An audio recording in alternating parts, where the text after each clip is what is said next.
Okay, looks like we're live, guys. How's it going? So welcome to Intact Radio, episode number 9. I'm your guest host, David Johnson.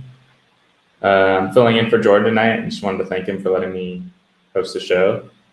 I'd like to welcome any of you guys to call in. There's a link on the Facebook group, Intact Community, and on Jordan Arel's YouTube channel. If you guys feel like you've been enjoying the streams lately and getting benefits out of it, I'd like to encourage you to donate to Jordan if you have the means to do so on his Patreon. That would really help him out and allow us to spend more time working on this stuff. Yeah, our ultimate goal is to completely end genital mutilation, and that's what we're all working towards. So there's a few things I want to talk about. You guys are free to call in at any time. Jordan and I have kind of discussed what we want to build Intact Radio to be. The main thing is that it's a safe place to join in on the discussion, feel open and free to talk about any subjects regarding intactivism or genital mutilation. Nobody is going to be judged here. It's kind of like a support group that's free, where you can feel just completely open to join in, spend 5-10 minutes or an hour, however long you want to stay here, and get things off your chest that you need to get off, or anything that's been on your mind regarding intactivism. So there's a few main topics of intactivism that I think will kind of encompass this channel. Number one is just where most of you guys have probably already done this, but if you're just getting started, just becoming educated on the basic ethics, human rights, and just the basic human anatomy of the body, genital mutilation, all of that, just to understand where we're all coming from here. The second topic is working through trauma that's caused by genital mutilation. This is a big one for me, and this my main passion in this community and just in general in my life. To become the best that we can be and end genital mutilation, it will require our best selves. We can't hold on to past and outdated approaches. We have to raise ourselves to a new level to accomplish our ultimate goal: a complete end to genital mutilation for all of humanity. So I just believe working on trauma, healing trauma, is extremely important to come at this issue in a way that's going to really make change, because a lot of the blockages that happen with this issue is due to trauma to begin with, and people not wanting to deal with it, people not knowing how to handle it, and it's just damaging in all ways. So we really have to be, as one of our guests put it on a previous episode, we have to be the bigger men here. We have to learn how to be the bigger men and come at this in a smart way, or a new way, and creative ways that are going to help people understand the real harm of this. And then the third point, or the third topic of intactivism, is that we can discuss here on this channel, and this is the main focus of the Intact community group. Whereas as Intact Radio is going to focus more on just having a free-flowing conversation with whoever wants to join. Intact community will deal with more of the strategies and approaches that we can use to help further our cause of ending genital mutilation. So we can discuss, whatever you want on this channel, on this radio show, but we want to keep it, focused on mainly these 3 types of topics. That's the goal of this group. So feel free to call in at any time. In the meantime, I can just, let's see, let's go to Yeah, I see some comments here. Yeah, guys, feel free to, if you don't have the link or you're having trouble getting the link, I can post it for you. Or if it's not working, sometimes it doesn't work for whatever reason. But it should work.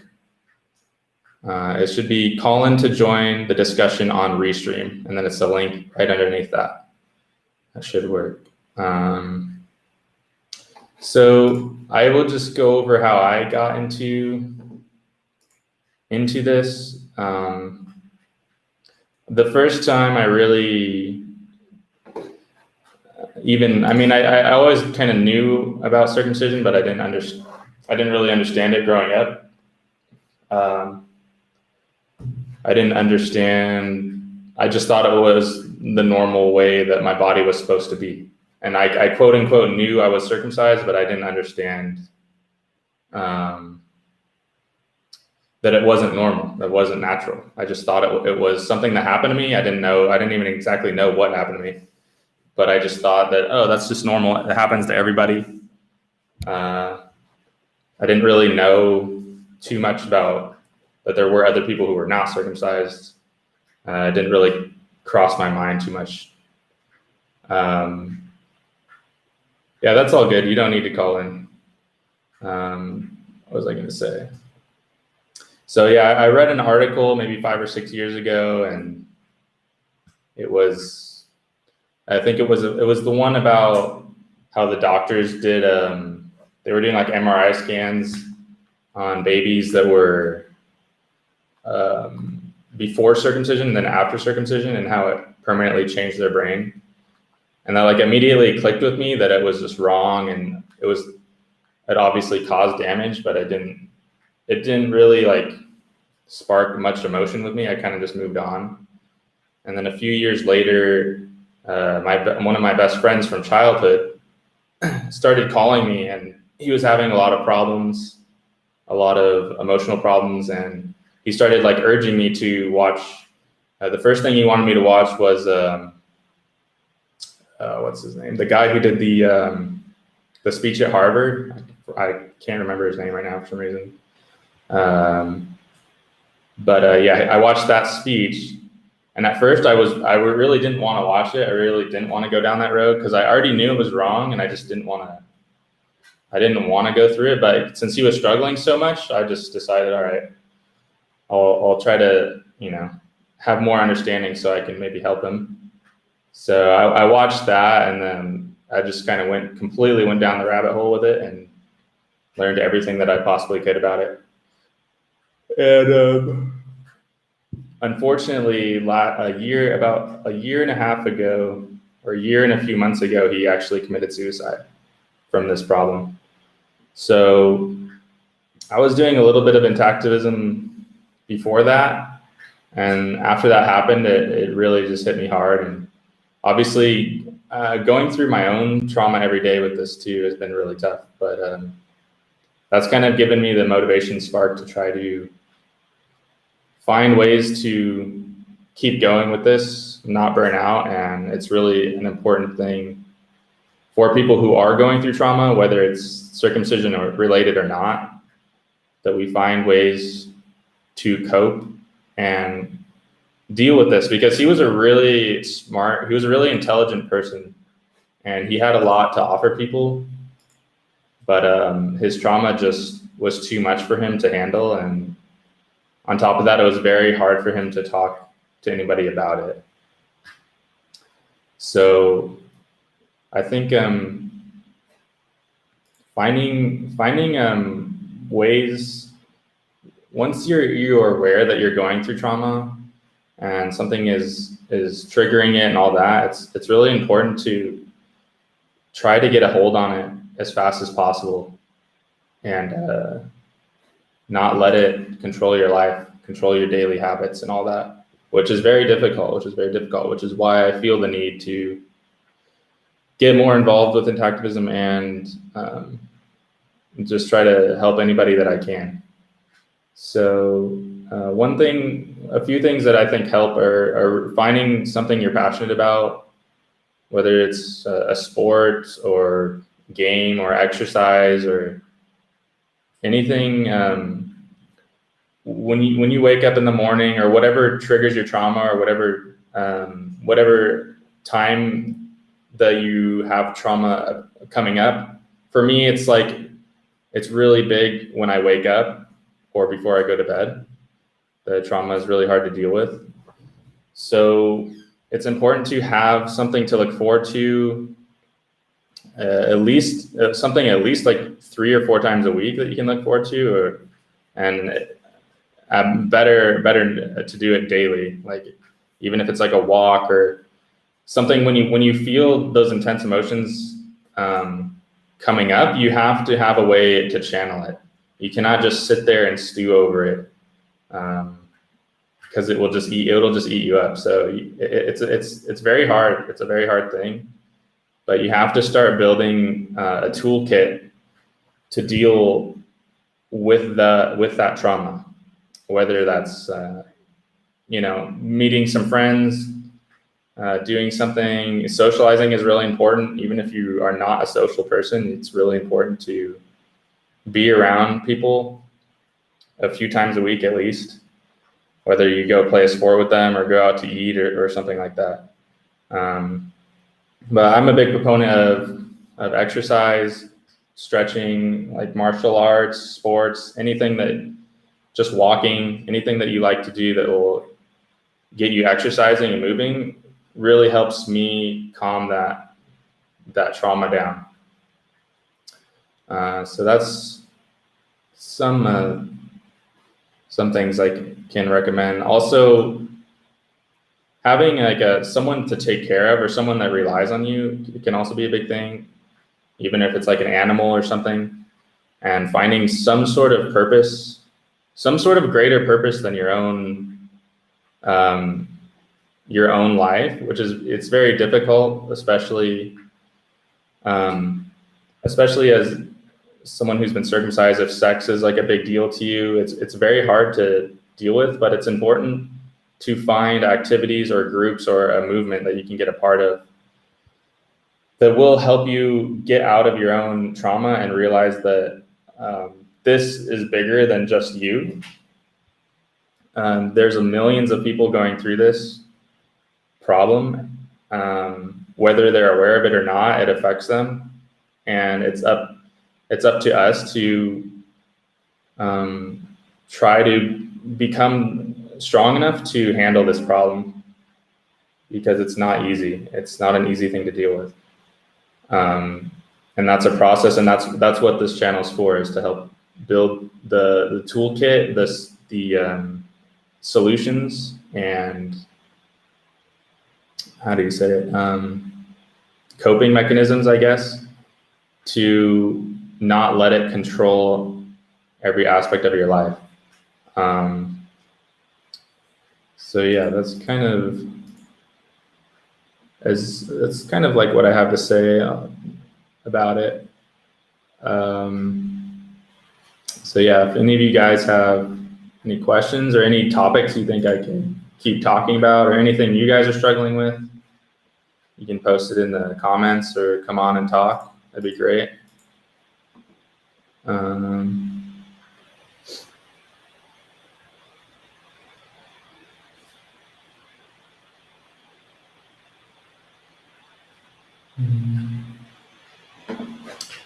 Let's see here.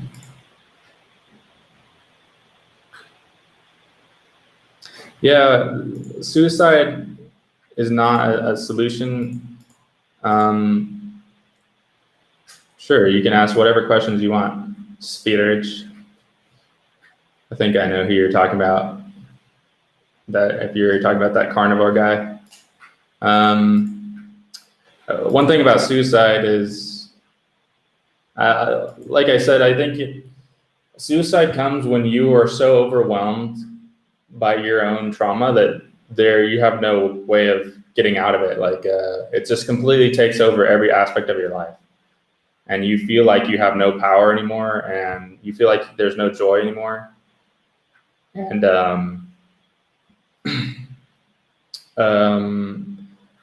it can steal a lot of people away who have a lot to offer to the world. But it's very difficult for those going through that, and that's kind of why I'm here. Is even if you're not suicidal or you're not going to commit suicide, a trauma can still damage your life and prevent you from doing what you need to be doing, or doing what, or being the best that you can be. So that's kind of what we're working on. Yeah, I've been around the carnivore movement a bit. I kind of know. I've met some of those people and stuff. So, and the vegan movement as well. I know both sides of them.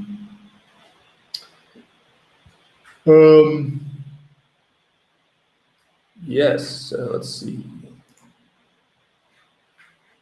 I need to find more groups to post this link on. So if any of you guys are a part of any groups,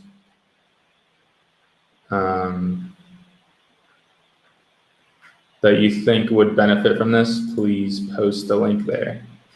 You can post the live stream link, or you can post the Facebook group or Jordan's YouTube channel. Let's see.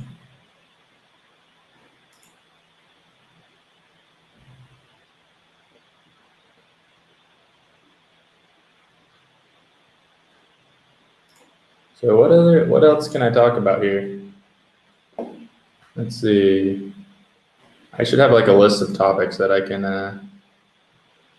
kind of bring up on hand, because I kind of went through everything that I had in mind.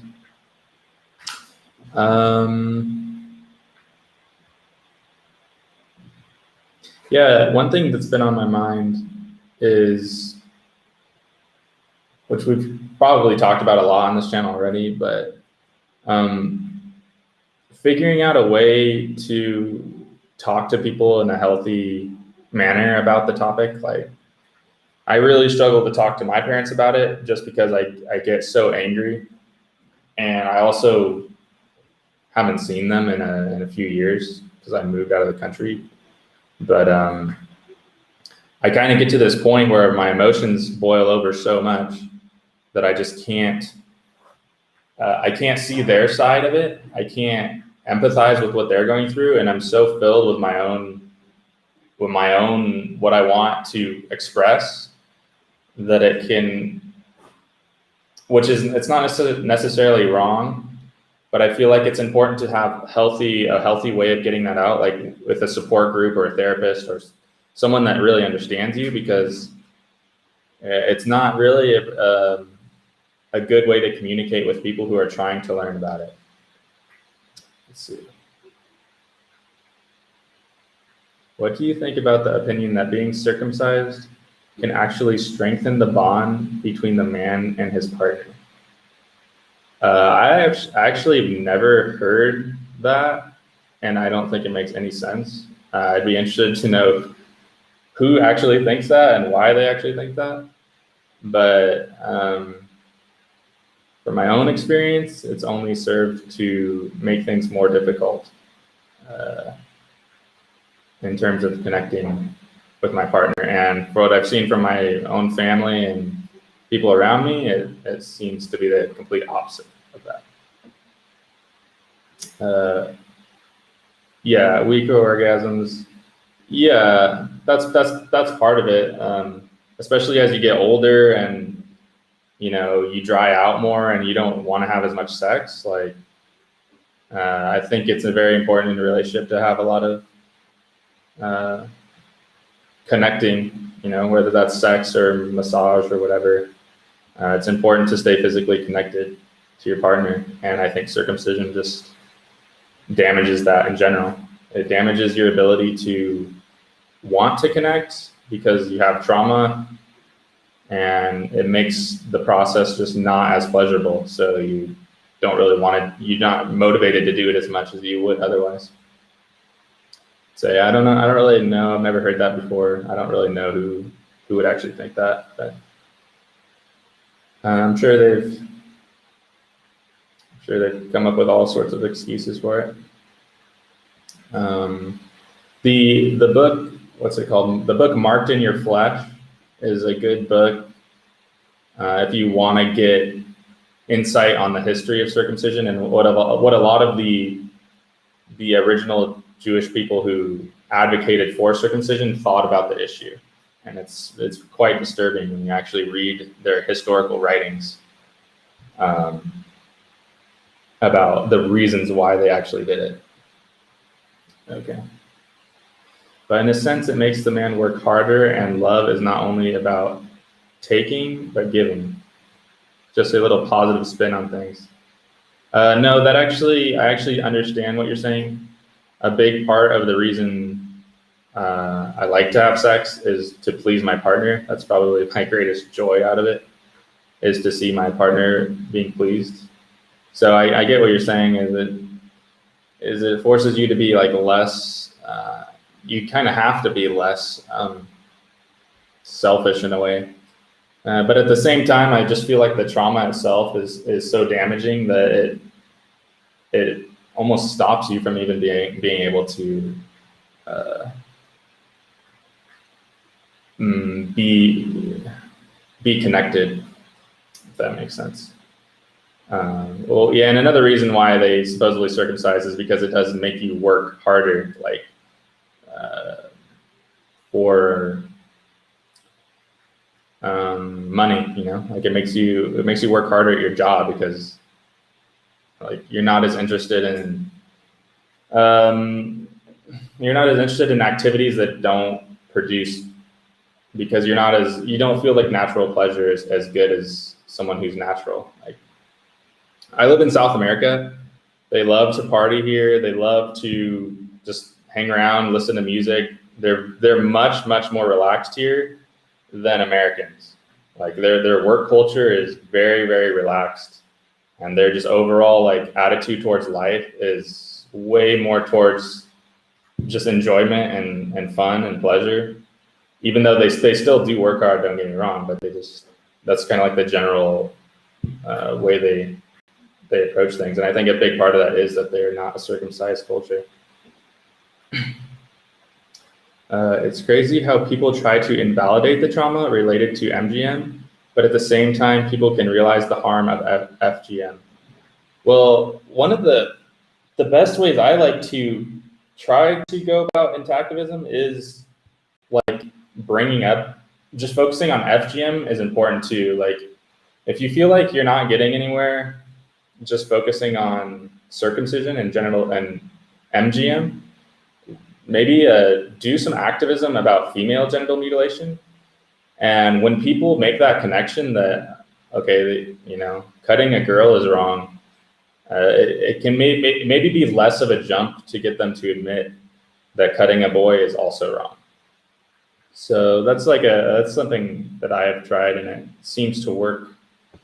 It seems to help because there's not that psychological barrier between the FGM like there is with MGM. But an interesting thing, like with the American circumcision documentary, is a lot of the cultures that do FGM, they have the same sort of psychology as American men do towards circumcision. Like, they don't think anything's wrong with it. They don't think they've been traumatized. They think it's okay that they were cut as children. So there's something about childhood mutilation that it's very hard to cope with, or it's very hard to get an understanding on it, especially when your culture is, how do you say, downplays it or accepts it as a whole. So it's very interesting. Let's see. There's too much anti-Semitism.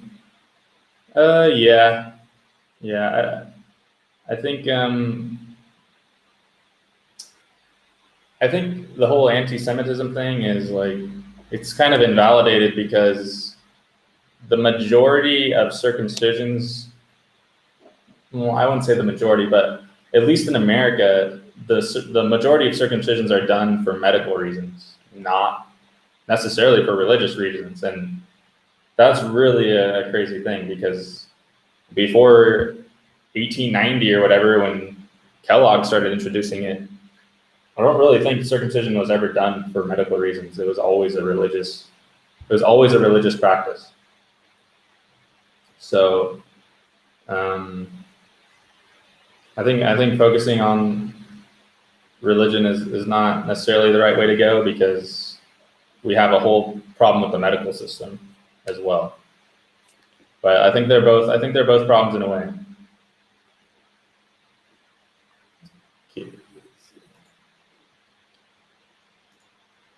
Let's see if anyone is commenting on Facebook.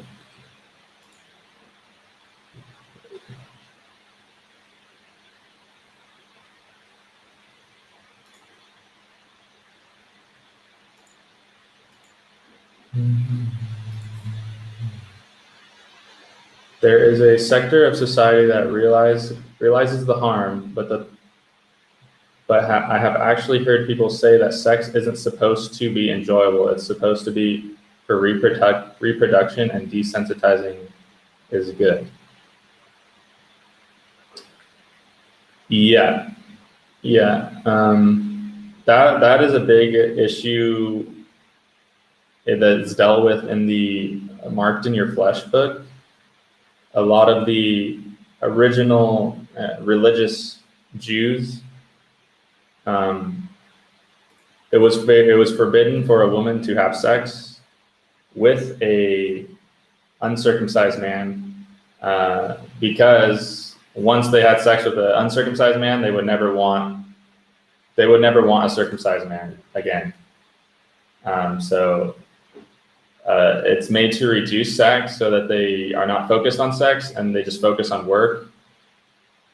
And that's exactly right. It's just, it's just like have sex, have a baby, and get back to work. And that's the problem with genital mutilation, is that it steals such a huge portion of joy out of your life. And we are kind of stuck dealing with that trauma for the rest of our lives. And to move on to like bigger and better things in society and in humanity in general, like we have to solve this issue so that the people need to just be happy, healthy, and enjoy their life, so that we can focus on other issues besides just preventing genital mutilation. But until that happens, like I've had my mom say too, like, oh, you're focusing too much on this, or people say that all the time. Oh, there's bigger issues, but it's like, there's really not bigger issues. Once we solve this problem, a lot of things will be healed, and we'll be able to move on as a species. We'll stop being chronically traumatized, at least in this way, that we have full control over. This is an issue that we have full control over, that we can stop. We don't need a government to say. We don't need a government to outlaw it. We don't need. It's not a financial thing. It's not a food related issue. It's not even a health related issue. It's just like, don't abuse your child. So, and as parents, we have complete control over what happens to our children. So we have to solve this issue before we can move on and do greater things and do better things. So when someone tells me that, like, oh, you should focus on other things, well, it's like, but humanity is stuck. We're stuck on this. There's still millions and millions of babies, millions and millions of children being abused. Like there's no bigger issue. We have to stop child abuse. Child abuse is the worst thing that can happen to society. It destroys our joy, our production, our like sense of meaning. It's really harmful. So I would just say, like, as long it's sad that it's 2020 and we're still stuck like battling genital mutilation. Like it's sad and pathetic, but it is what it is, and it's where we're at. So circumcision replaces sexual pleasure with anger, depression, despair, and sorrow. Yeah, that's absolutely true. It's not just sexual though. It's like they're cutting off I guess it is sexual, but it's cutting off the most sensitive part of your entire body.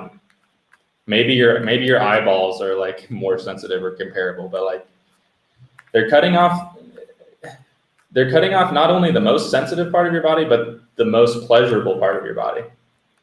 So not only does it destroy physically your ability to feel pleasure, but it also creates this framework in your life that you are not meant to feel pleasure. Like why go to a concert, hang around and listen to music, or why do art, or why take care of yourself? Why do yoga? Why do things that make you happy? Because they've created this framework where you're not allowed to experience joy. You're not allowed to experience pleasure. So it can cause, it's not just damaging sexually, it's damaging to all aspects of your life. And that's what I think it's important too, is like, you can't let this problem steal all of your joy. Like you still deserve to do things that make you happy. Or at the very least, lessen some of the trauma that you're dealing with. And that's a big problem. That's a big problem in this community. That's a big problem with people who are abused, like whether it's circumcision, any type of childhood abuse.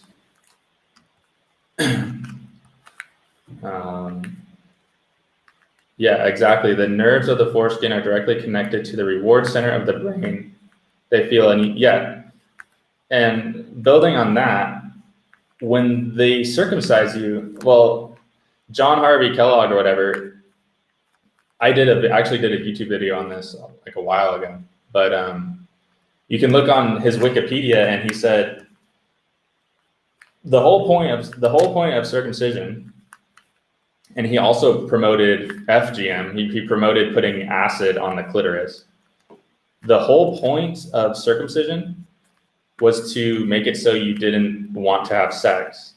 And an added benefit that he mentioned was don't do it he said, do not do it with anesthetic, because you want the child to associate that part of the body with pain. So, and not only that, it's associating sex with pain and all of that stuff. Tried to join the live stream live, and it wasn't working. It wasn't being allowed to join in. Did you see me trying to join in? No, I didn't. Let me see. I will post. Let's see. Invite guests. I will post a tried to join live stream talk and wasn't being allowed. Did you see me? Oh, that's Jordan. Why is it not working, Jordan? Oh, maybe I think it created a different link. So if you guys have tried to join, go on Facebook, and I'll also, let's see. Yeah, I think the old link was not working. So you can try to join in. Try to join with that link, Jordan, or anyone else who wants to join. What was I saying here? Yeah, he said, and it was a good thing that you would experience pain during the circumcision, because for your whole life you'd associate that body part with pain. You'd associate sex with pain, and then on top of that, they put sugar in your mouth to distract you, which you said the foreskin is directly connected to the reward center of the brain, but sugar is also super addictive. It's as addictive as cocaine, if not more so. So not only do they cut that part of the body, but they're training you. So whenever you go through something traumatic in your life, you are going to naturally go to addictive substances. So it can create drug addiction, or all sorts of addictive behavior, because you are trained to have sugar in your mouth to distract you from the pain that you're going through. So it creates a really tough framework to deal with. As you go through natural life, like you're gonna have trauma, like your parents are gonna die, you're gonna have friends die, you're gonna have health problems or whatever, and it trains you that as you come up to those challenges to just numb it out, just distract yourself. That's something I find in my own life that I do a lot.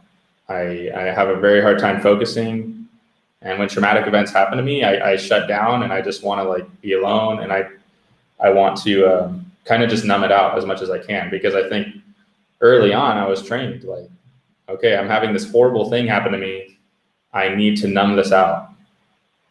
Okay, let's see if anyone, I don't know why, I guess sometimes the link changes. So the old link that Jordan had is not working anymore. But should work. Event.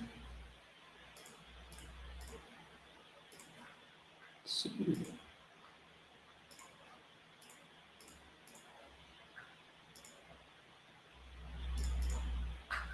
The new link should work. Okay. Wait, there's Jordan. Okay. I'll get to your question. I'll get to your next two comments in a sec. Well, I'll just address it now. Jordan will pop in a sec. What do you think that says about women and men's relationships that they allow this to happen to boys, but refuse to accept for girls and protect them? What do you think this says? Well, I think it's sending a really negative message to men. I think it's what it's saying is, because you're a man, you're not allowed to feel pleasure. Like men are actually a lot more sensitive and feminine than society would like to portray them as. Like we have masculine properties, we have the ability to be strong, we have those qualities, but I think the feminine side to life is greatly diminished for men. And just the attitude that like men are just meant to work, and they're not even allowed to have, bodily autonomy. And if you even talk about it, or if you even want to have a conversation or talk about it or have feelings or have opinions on it, you're completely disregarded. So I think it's just, I don't know why it's like that, but I think it sends just a terrible message to men as a whole. And there's a whole bunch of reasons you could speculate on why things are like that. But yeah, if you read the Marked in Your Flesh book, you probably get a lot of insights on how circumcision began. Well, at least our modern day circumcision practice began, and all of the reasons that they, may have wanted to start doing that. Okay. Jordan, I can't hear you, by the way. I don't know what's going on with you, but you did join, so I think the link is working if anyone else wants to join in. Anyways, keep the questions coming because it gives me something to talk about.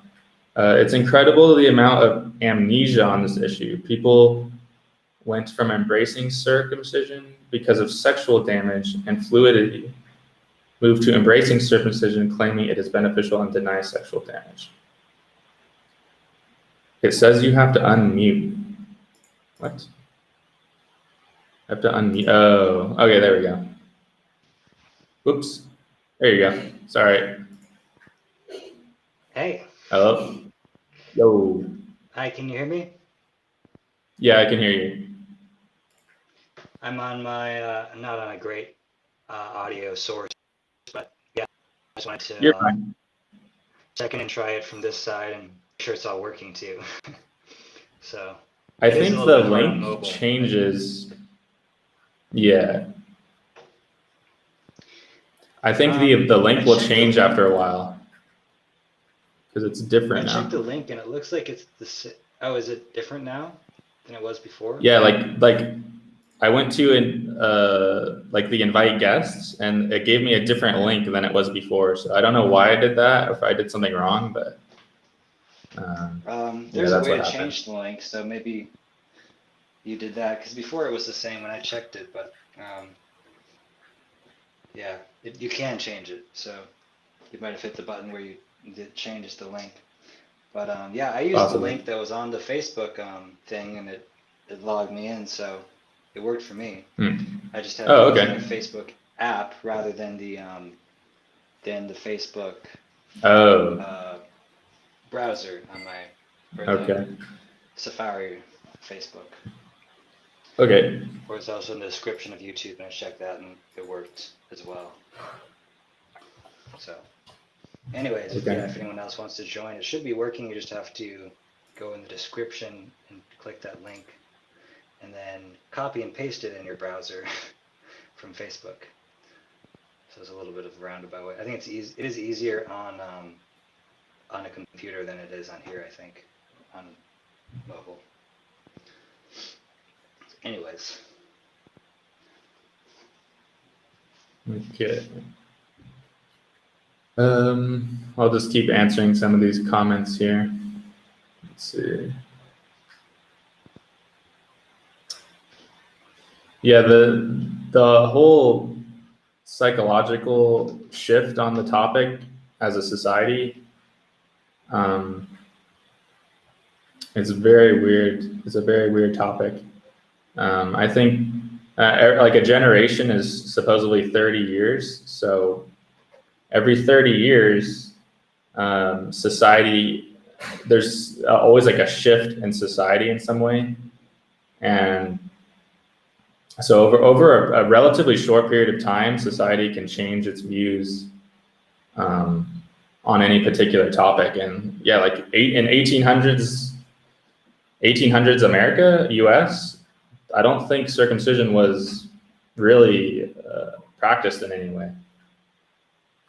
And then over that short period of time, 100 years or so, when the medical industry kind of got hold of it and pushed it more and more,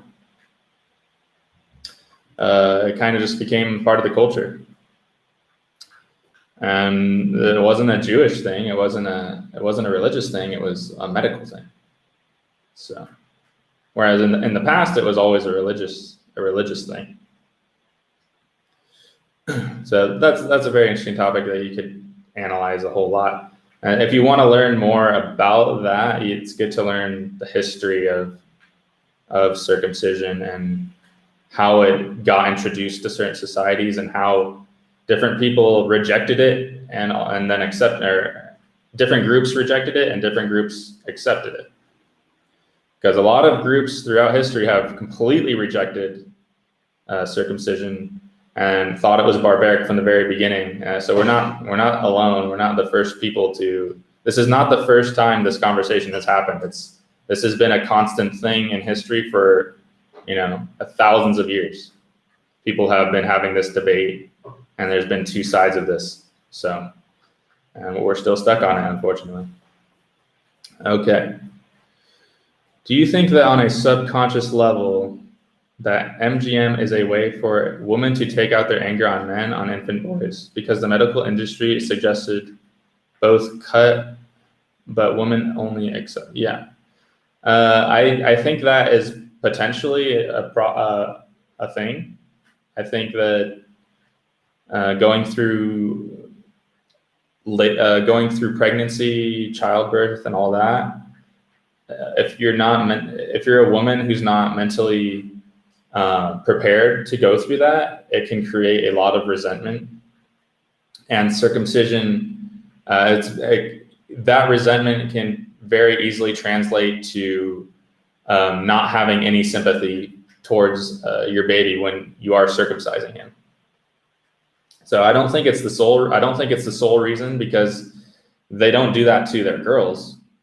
But I think society accepts it and even advocates for it, and that's just one more thing that makes it even easier to just say, sure, circumcise. Keep your eye on the page where people are trying to join. Carter needs to be let in the meeting. What page are you talking about? I don't see anyone trying to join.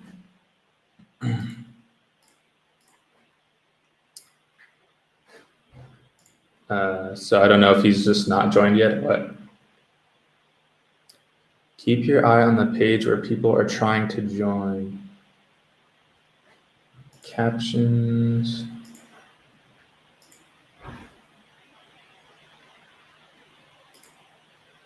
Yeah, I don't see anyone trying to join, Jordan. So I don't know, maybe I'm not looking at the right place. Okay, I feel like an outcast though, because I'm literally the only person who has never orgasmed because of my damage from MGM. No one in the medical industry wants to care to help me, and no one can relate. That sounds really hard. The main restream page. Yeah, I don't see anything, Jordan, so I don't know. Yeah, Jay, that sounds very difficult. And I guess that's part of the thing too, is circumcision is not just circumcision. There's varying degrees of damage.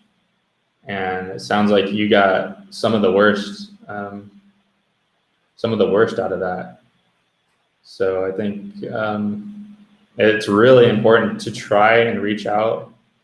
I know it's really hard, but try to get somebody, whether it's this channel or just anyone that you can talk to about, because talk to you about that.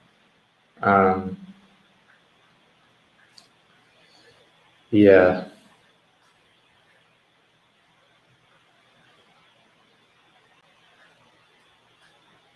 And in terms of the medical industry helping you, I'm not sure. Not sure they can, unfortunately, as shitty as that is. At least emotionally, you need somebody to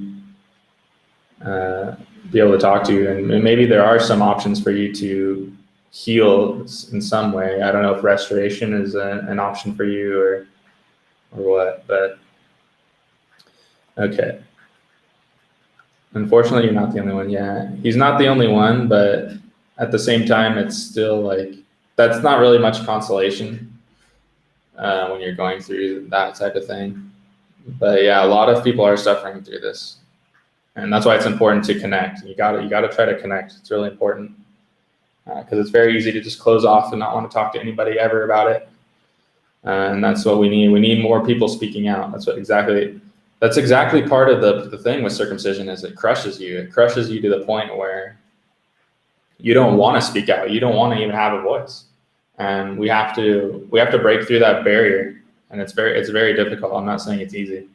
And that's why we're trying to do this. That's why Jordan is trying to do this. That's why we're trying to do this, because everyone matters. Everyone matters. Everyone's really important. If you can speak out and find your voice, you don't know like how much impact you can have. So it's really important to take care of yourself, and it's okay. Like if you're not ready to do any anti-activism at all, if you're just focusing on your trauma, that's fine. That's something that you need to work through.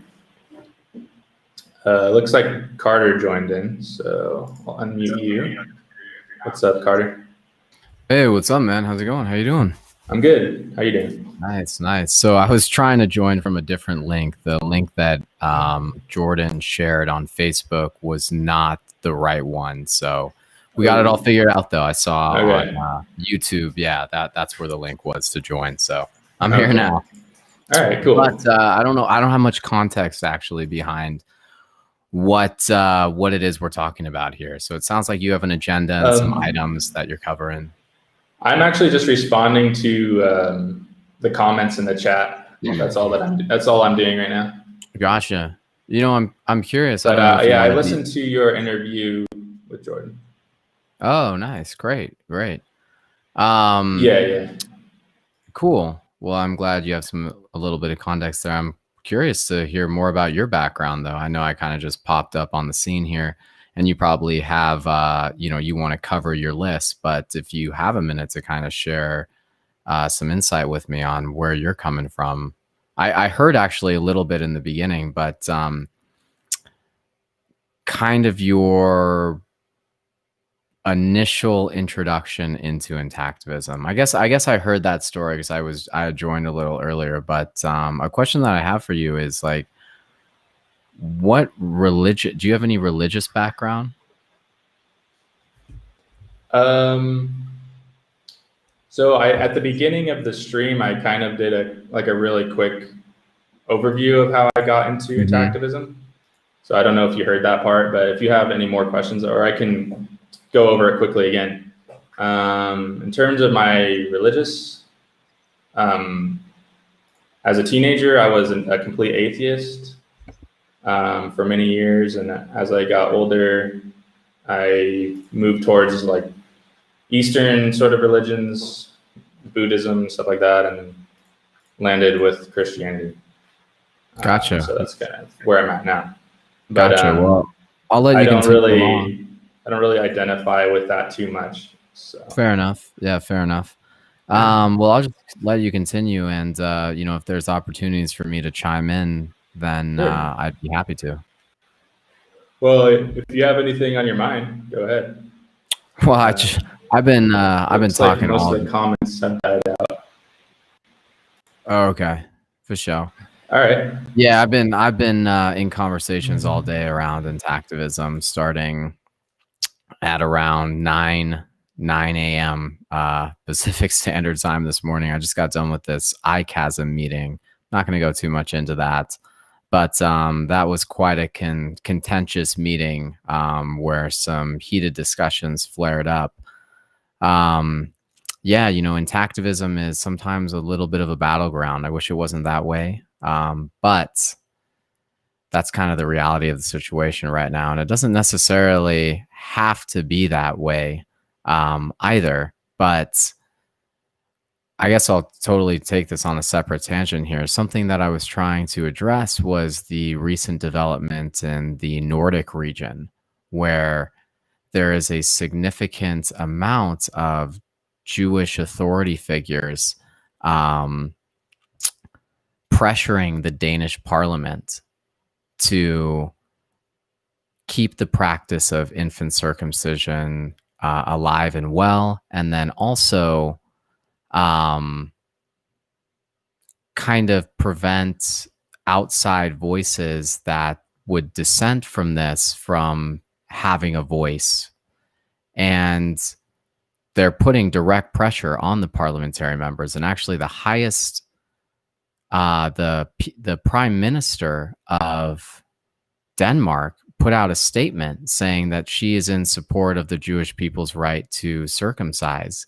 And that came from direct conversations with Jewish authoritative figures. And so what I was trying to bring up is I was like, look, guys, this is a serious concern. You know, this isn't all of the Jewish people by any means, but there are central Jewish bodies that are intervening in international affairs with a very high level of precision and resources and manpower. And it seems to be quite a significant threat to intactivism. And that created a lot of discord in the conversation, especially among Jewish members.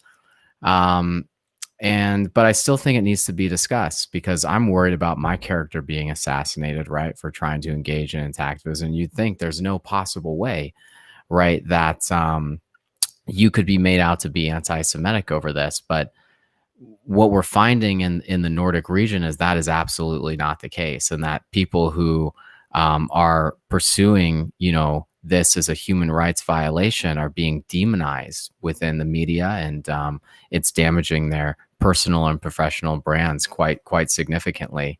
And I just think that, you know, at the very least, we need to be aware of that as we pursue intactivism, that there are not just, you know, Jewish entities, but potentially medical bodies and Muslim entities that are going to look to really assassinate our characters, and how to navigate around that without and coming through that. But that's really only going to be an issue for the individuals that are more public on this, right? The average intactivist is not going to have to worry about this. But as I'm doing these additional interviews and things like that, I'm definitely starting to get worried here. I'm like, geez, is my job going to be at risk?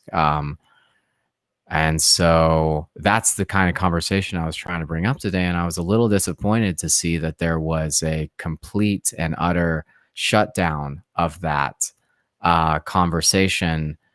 And in my opinion, that's how I felt. Whether other people felt that way or not, that's up for debate. But anyway, that's just something that I wanted to share recently that is concerning to me, is that what we're seeing in the Nordic region, this strong Jewish presence, and I'm not saying this is every Jewish individual. I'm saying certain Jewish authoritative figures are being strong gatekeepers on this issue and preventing Danish and other Nordic parliamentary members from siding with their constituents. And so essentially a foreign body, a foreign minority body, and also it's domestic internally, is really controlling the narrative right now. And it's very, very, very difficult to start engaging on this in that region without people trying to smear you. Anyway, I'll leave off on that, but I'm curious to hear any feedback others have. And I could be totally wrong. I honestly want to be wrong on this, but based on what I've analyzed and what I've seen, that's the truth that I've come to. Yeah, I was talking a bit before this about how circumcision it's not a new issue. Like, this is something this conversation's been going on for thousands of years, all throughout history. Certain groups have completely rejected circumcision, and certain groups have supported it and pushed it and called for this religious freedom type of thing and all of that. So I think can be valuable to know history in a way, because this is not the first time that this sort of things happen. My wife is actually Danish, so she kind of has a little bit of a finger on the pulse, you could say, of that the mentality over there. I think that is a big problem, that there are very powerful people who have an interest in maintaining the status quo of circumcision. And to the fact that they even have sway in a country that is mostly not circumcised, I think should be alarming. The one thing I would say, which I wouldn't say this is like the perfect answer, but I think people as a whole, we need to get to the point where the people are rejecting circumcision, where every parent, the average person, is rejecting it, so that it's a numbers thing. I would think that, like, if the majority of people rejected circumcision, then these people would have no power, they would have no sway. But because they have so much money and such a big influence, and people are so scared, like you said, like, imagine, like, you yourself are scared of your job. Imagine if you're a high level official in a government, how scared you would be. Like, it's a major issue, and I'm not really sure how to approach that, but the only solution I see is a mass awakening of people just rejecting circumcision at the base level, so that, for example, female FGM is a good issue to look at, because that was actually legal in the US. It was covered by insurance up until like the 1970s or whatever. And I don't know when it became illegal. I think it was like in the 90s at some point. And then they even tried to introduce a bill in like 2010, but it got rejected. So I think the reason it got rejected was because some organization, some group of people was trying to push that. But I think we were at a point with that issue to where the mass majority of people would just, there's no way that was going to get through in our society. So that's the only solution that I can see. because financially we don't have the power to compete with them. So that's the tough part. By them, who do you mean? I just mean whoever is, whatever group is advocating for circumcision, really, in any way. Right. It could be the AAP, it could be a religious group, whatever justification, whatever reason that they come up with, medical or religious, they may have a reason to try to keep that going. Absolutely. Yes. So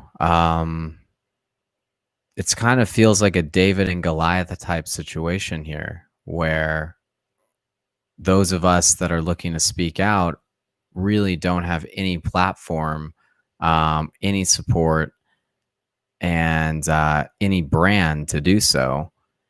And the individuals that are looking to, as you say, maintain the status quo have incredible amounts of resources, manpower, time to invest, and also a very strong desire. And that comes from a place that's kind of abstract to me, to be honest with you. Just as, strongly as I advocate against it, there are people that are advocating just as strongly to have the practice persist. And I find that just to be fascinating, that there's that level of interest in keeping a genital modification surgery alive in neonates. But that's where we're at right now.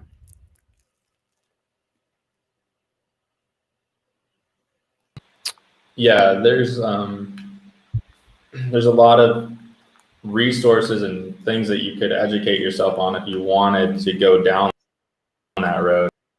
Why is this? Right. Why is this even a thing? Like, why would people even advocate for this? But what I think is more important than that is for people to just really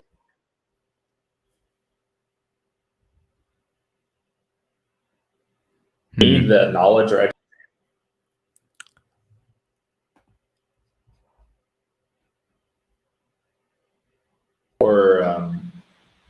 I don't know, education or stimulus to a video or something, or just your innate parenting skills to say no to it. Like, you could have a mother who has literally no education who just refuses to let that happen. So I think more important than all of that is just like getting people to say no, because this is an issue that we have complete power over. We have complete control over this issue. All it takes is you to say no and protect your own child. Yeah, but the problem is that yes, there's these big organizations, which is like a David and Goliath thing. But what was I going to say? The power is really within our control, and we are all, like, society is consenting to it in a way.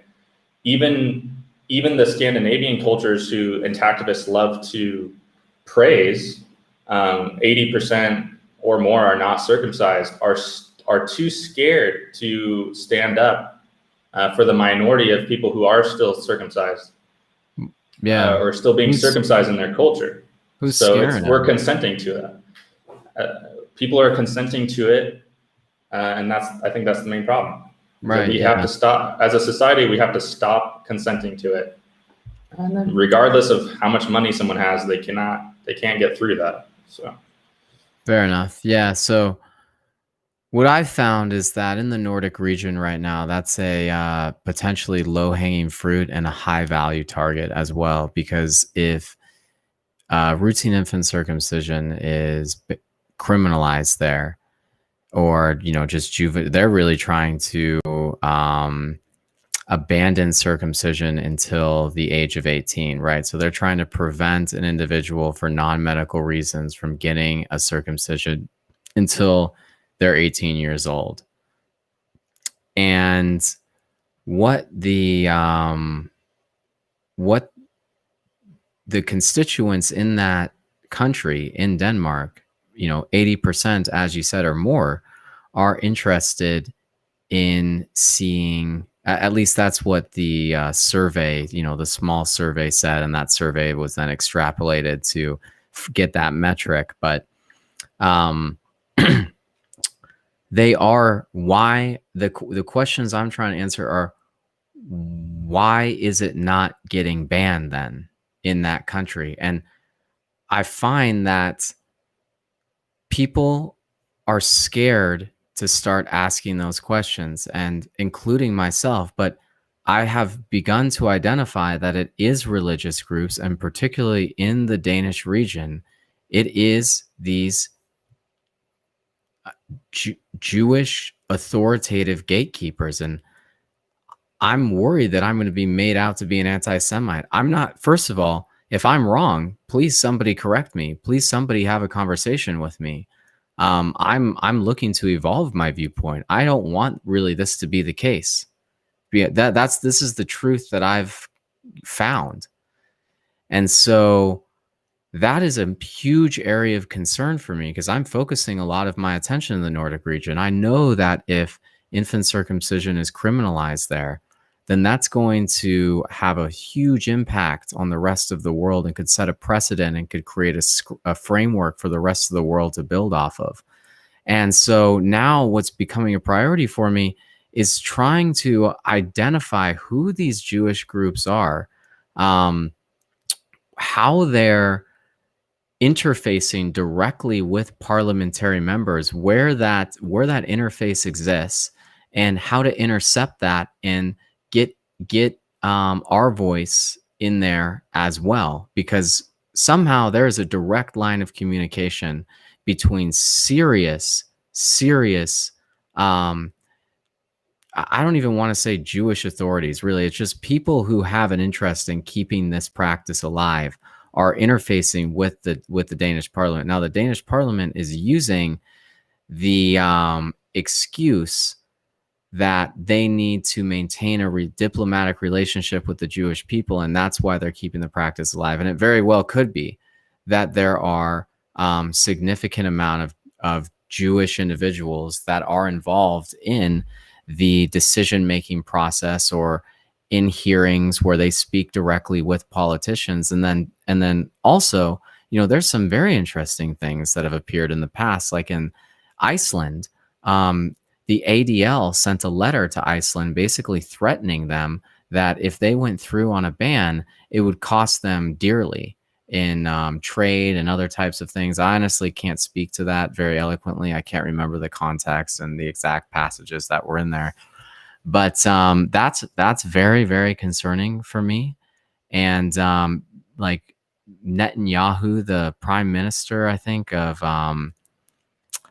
Israel, gave congratulations to Mette Frederiksen, the prime minister of Denmark, congratulating her on her upholding the rights of religious rights in regards to circumcision. So there was some type of interface there. I've just noticed that there are these religious gatekeepers that are really preventing the Nordic region from moving forward on a ban. And I want to expose that, and I want other people to be aware of that. But when I try to go and share these thoughts, very strong criticism is getting shared with me about that, and there's a lot of defense. And I'm not really looking to. I'm looking to have a conversation, but I'm looking to not put people on the defensive, but just share information, and then look to see how we can take steps to begin going through a similar process in which these religious groups are doing, to be able to interface with these parliamentary members. Anyway. Yeah, I'll respond to that. Hold on. Blake, I'm just responding to your comment. You're ashamed to admit making comments on their posts, so many likes, people like my ideas, but my family found out. I think it's important to find a group where you can connect with, where your family's not going to get involved. So you can feel yourself that you have a place where you can be open and without that fear of being criticized. So sometimes Facebook is not the best place to be posting a bunch of stuff because people might see it that will affect you. So anyways, maybe find somewhere like this platform where you can talk without being criticized by your own family. So yeah, what you're saying, Carter, I think, and also goes with what Blake was talking about, is that they're scared because they don't want to look like bigots toward a certain religion. And I think that's kind of, I don't know if that's exactly what you're saying, but I think a lot of people don't want to go down that road. They're just really scared of offending. They're really scared of offending a certain group. And it's not like we are like targeting a group and going after them. It's like it's just, that's what's happening. Like, those are just the facts. Like, it's a huge problem that these certain groups have influence over government policy, and it's a really massive problem that I don't have the answer to, which is why I kind of just keep going back to like personal responsibility. And if we were all to take the proper amount of personal responsibility, we could theoretically end this very quickly.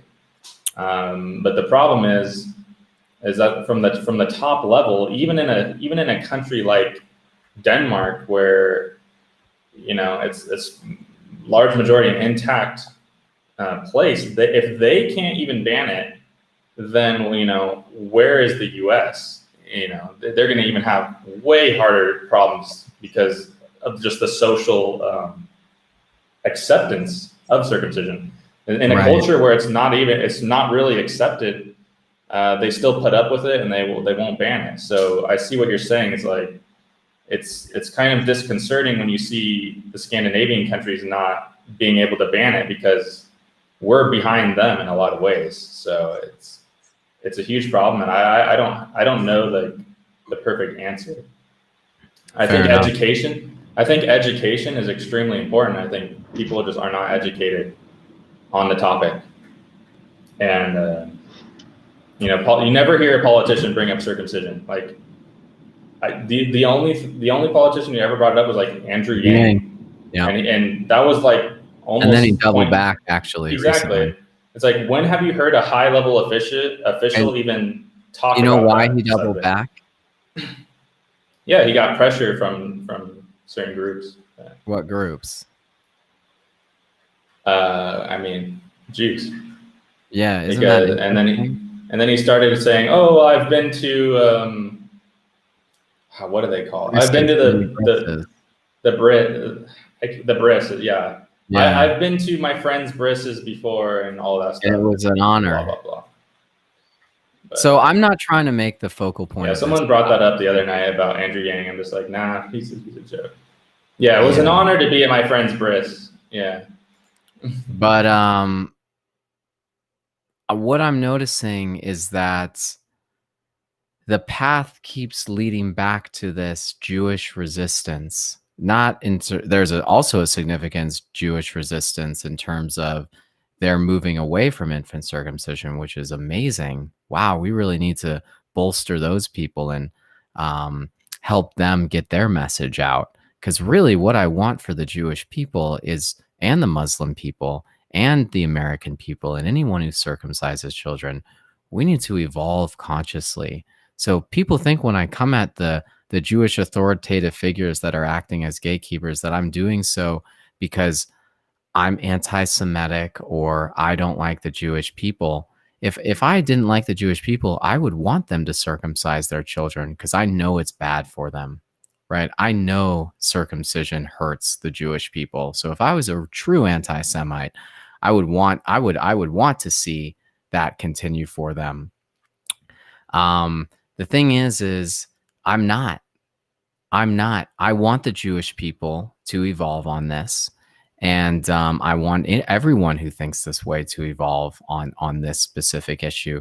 But what I want to be comfortable critiquing is anything about this, right? And so one thing that I feel like I'm not able to critique right now publicly is the religious side of this. People shut me down. They tell me, they shh, be quiet. Don't talk about that.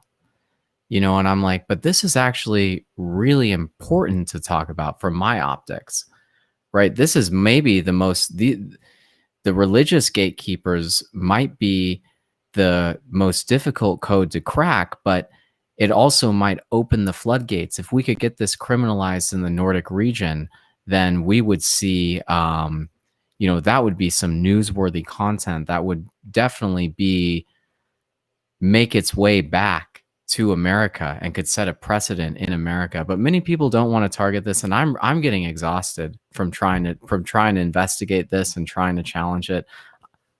I'm about done, to be honest with you. I've received so much pressure from other people saying, don't look into this, don't go any further with this. And so I'm realized, like, there's only so much you can invest, so much emotional energy you can invest. But I thought I found something there, right? I was like, there's something here. I can't necessarily put my finger on it, but there's something really concerning for me. And I got pressure from other people to like navigate away from it. Don't look into this, even in activists, right? Don't, this isn't important. It's other things. Don't look into this. And I don't agree with it, but I'm feeling like pressured to not look into it anymore. And it feels weird. It's a weird vibe that I'm getting from this. I feel like there's something here. There's something I should look into, and there's something that I should call out. But I don't have the support, and I don't have the confidence to do so. And it really feels like a David and Goliath type of moment where I don't have the confidence really to be able to start challenging this head on. And I think maybe there's other people in the same boat, where when you begin to make critiques of religion or the religious kind of authoritative bodies, that gets into some murky water. And I've heard Jewish people say this is, and I know I keep talking about Jewish people, that's been my most recent experience, but is interfacing with Jewish people. But I've spoken with some, and the rhetoric that they use and things like that is very deep. I'm like, man, this is serious for you guys. They'll say things like, this is a cultural genocide of our people. And I'm like, you know, fuck, cultural genocide. You guys really believe that? You guys, you know, I know they're not joking around. This is deeply ingrained. They consider it this beautiful moment where they connect intimately with their God, and it bonds them with their family and their tribe and things like that. And I'm like, fuck, guys, I don't want to take that, whatever that is for you. But the reality is that's not what's happening here. This is a wildly perverse, sick mutilation of a child that violently excises specialized genital structures from their body. And it's precious to a child. That whole time is so precious to them when they're young and innocent. It robs the innocence from them. And I want to challenge this. I want to challenge Jewish people because I want to help the Jewish people. I want to help the Muslim people. I want to help everyone else. I don't want there to be another person in my position, right? As someone who was mutilated myself. And it's very unfortunate that I don't have the confidence and the support to begin challenging something that I think is very important to challenge, simply because, you know, there isn't that support behind me or that confidence that I have. So anyway, I'll finish off on that. I know I went on a long kind of rant there, but. Yeah. If anyone else wants to join in and they have anything to talk about, feel free to come on in. I'm not going to go too deep into what I have on my mind, but this is a part of intactivism that I think most people don't know, and that I think reading the book Marked in Your Flesh is a great place to start. And not just that, but just getting the historical understanding, the history of this, I think can open up some different doors that are kind of different from just the average intactivist.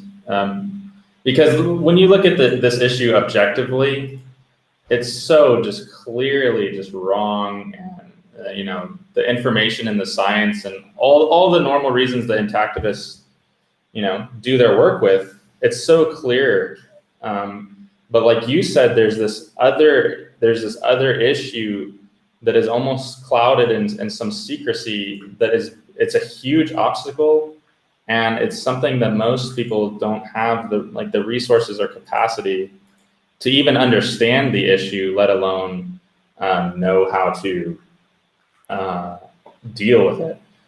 And for example, like just the history of the early Christian church, a lot of the teaching, like you talked about, the religious leaders are the gatekeepers, and it's been like that for a very, very, very long time.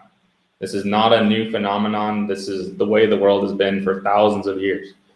And a lot of the original Christians, the disciples and Jesus, were all killed. They were all killed because of their defiance of the Jewish teachings. Jesus was crucified because he did not go along with the standard Jewish teaching. And another issue, which is really beyond weird for me, is that the Jewish law consisted of, you know, hundreds and hundreds and hundreds of obscene and obscure laws that are not practiced by any modern day Jew. And circumcision is one of the only kind of relics that they just hold on to. And the truth is, to truly be a Jew, to truly call yourself a Jew, you have to follow all of those rules and laws. So they're not really Jews. It's almost just kind of this sentimental, historical thing that they're holding on to, and they're not admitting that they are not. They're not following their full culture, their full religion. So it's completely illogical. It's very strange. And the one thing that I would recommend is just, you know, learning about more of the history of it, because this is not a new battle. This is not a new thing. It's been going on for a very long time, and it's a huge problem. I've prepped myself in the history, right? And I've really gone quite the distance here. I've tried, you know, interfacing with elected officials, you know, going down that route, first speaking with an executive assistant of an elected official, and then speaking with the elected official themselves, in this case, a city council member and a county council member. And, you know, they were sympathetic towards what I had to say, to be 100% honest with you. They, you know, the way I present it, I make it very intimate. I'm able to have like a complete loss of ego when I'm talking about this subject. And, you know, I'm able to make it really personable. So I just share kind of the anatomical loss that I've experienced and how that's caused significant psychological and physical consequences for me, right? Using phrases like 70% of the total amount of erotic tissue or erogenous tissue on my penis was ablated, you know, and my frenulum was excised, these precious anatomical structures of mine that really have a lot of value for me, you know, from a sexual standpoint, from the ability to pair bond with other partners. Like, this is devastating to me, right? And I just have these one-on-one intimate moments with these individuals, and they're like, look, Carter, I get it. I get that you were violated and you were mutilated and this was a violent thing that was done to you. And then they're like, I'm going to get back to you on this.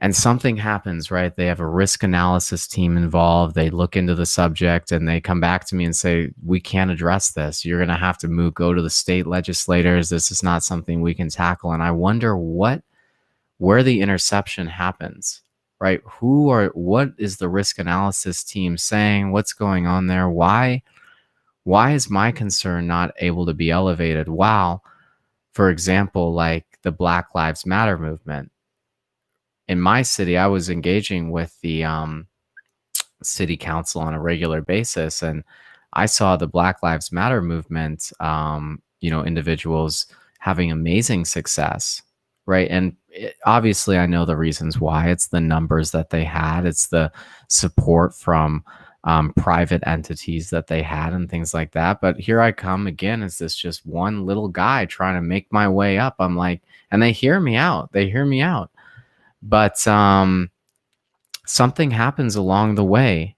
There's a flaw in our system, because this concern is legitimate. And when you are able to present it to people, how can they deny that this is a tragedy for the men that this has happened to? And maybe not every man identifies as being mutilated, but I do.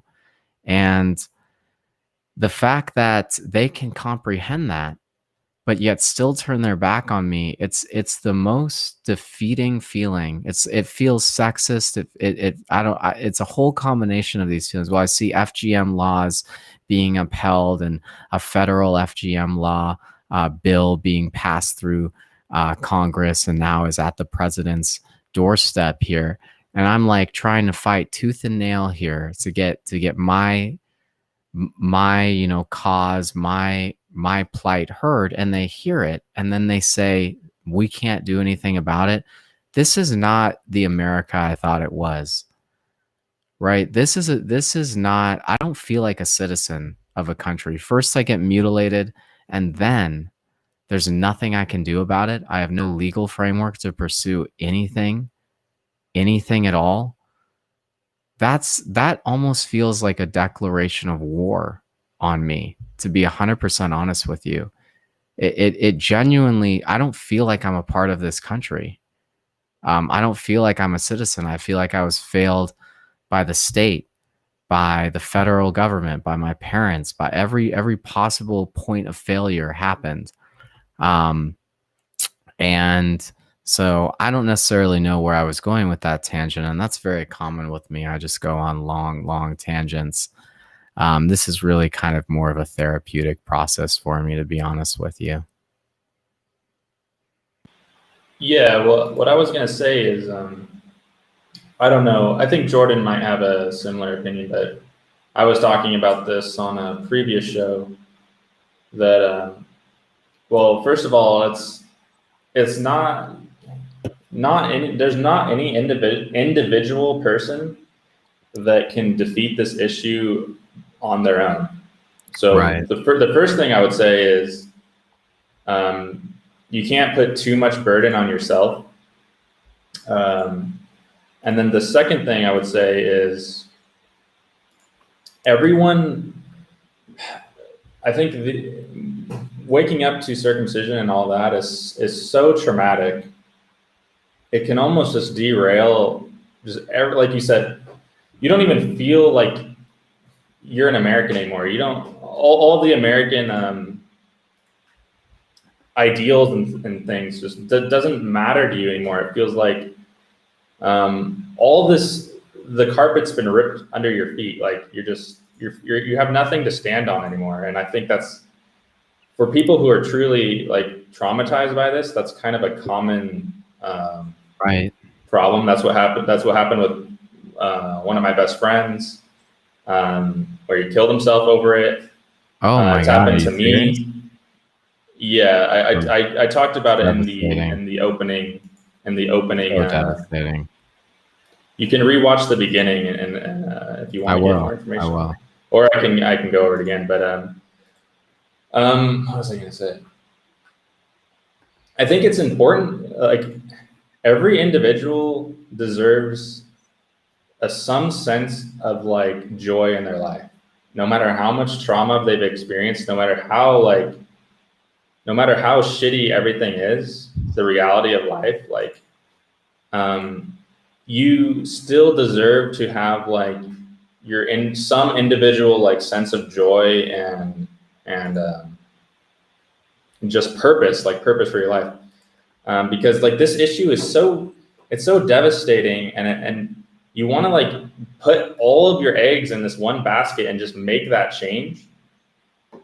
But it's so important to just take care of yourself mentally and physically, and not just destroy yourself into activism all the time, because at some point you get so burnt out. I'm there right now. Yeah, you just get to the point where you can't properly articulate yourself anymore, and you just feel like you're getting nowhere. And I completely understand that. Like, I've been through that personally multiple times myself now. Yeah, it sounds like you've been really in the community and talking to government officials and all that. That's something that I haven't had the balls to do at all. So I'm like really impressed with what you're trying to do. And I appreciate it, you know. But I will say the burnout. I mean, just today especially, you can't underestimate that, because I feel like I've been in maybe a manic state for now. I was getting a lot of work done. I was doing a lot of things, but there was no serenity or calmness in my life, right? It was just from the minute I woke up to the minute I went to bed, I was like, how can I figure out a solution for this? And it was really a chaotic type of experience. And this keeps happening to me in a cyclical fashion. And I'm just I'm burnt out right now. You know, even right now when I'm speaking, you know, in this stream, I don't even know if this is the best way that I can present myself, to be honest with you, but it's real. It's raw. Like, I'm absolutely burnt out right now. I've been pursuing intactivism. I've been going nonstop at this for like 2 weeks straight now. And I go in these cyclical patterns. Like I said, I'll go 2 weeks, stop for a month, go 2 weeks, stop for 2 months, go for 2 weeks, get some work done, could do some projects. My background is in software development, and I'm looking to bring that expertise to intactivism. And I recently started an organization looking to convert it into a 501c3 nonprofit called Fortech, where we provide technology solutions and tools to intactivist organizations. But to be honest with you, bro, like, I just put all this time into figuring out that process. I'm working with another intactivist organization from the Nordic region on a very interesting tool, a database, a data presentation solution, for them to display data from that database. But man, dude, it's just when you really get into the thick of things, it's draining when you have to be involved in this 24/7. It will bring you down very quickly. And I don't think that's the case for everyone, but for me, it absolutely is. But I know I have so much value to add, but I'm not in a good place right now. And I don't know what else to say. I don't think this is really the most appropriate time for me to be speaking on a live stream. But I hope that, you know, I can let other men know that, you know, you're not the only one feeling this way sometimes. And I'm not always feeling this way, to be 100% honest with you. There are many times in my life where I have profound joy and I'm feeling great. I'm feeling fucking awesome. But this is not one of those days. And it's because I am mutilated, right? It's because I have physical damage to my penis. And it causes me this incredible psychological burden that it's soul crushing, like Matthias says here. It's like nothing else, right? Like I've ever experienced it in my life. And I've recently been having these, you know, I've been having sex recently with this new girl that I met. And it's so disappointing. Like, I'm nearly in tears. It's so disappointing because I know that the physical consequences that I have, I don't feel really anything on my body, right? And it's when I'm having sex, my penis has very limited muted sensation. It's a complete muting almost, and I see my partner like writhing in ecstasy, and I'm like, I don't have that. And it's something that I wanted so badly.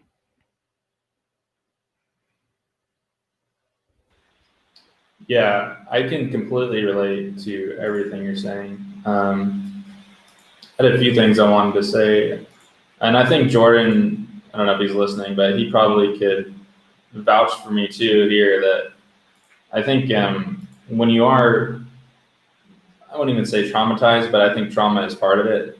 When you are so obsessive from the moment you wake up to the moment you go to bed, I personally don't think that's a healthy way. I don't think that's a healthy way of existing. Like I it's don't not. either. I don't think it's good for anyone. And what happened with me was, yeah, my friend started talking to me a lot, and he was my best friend as a kid. We hung out every day.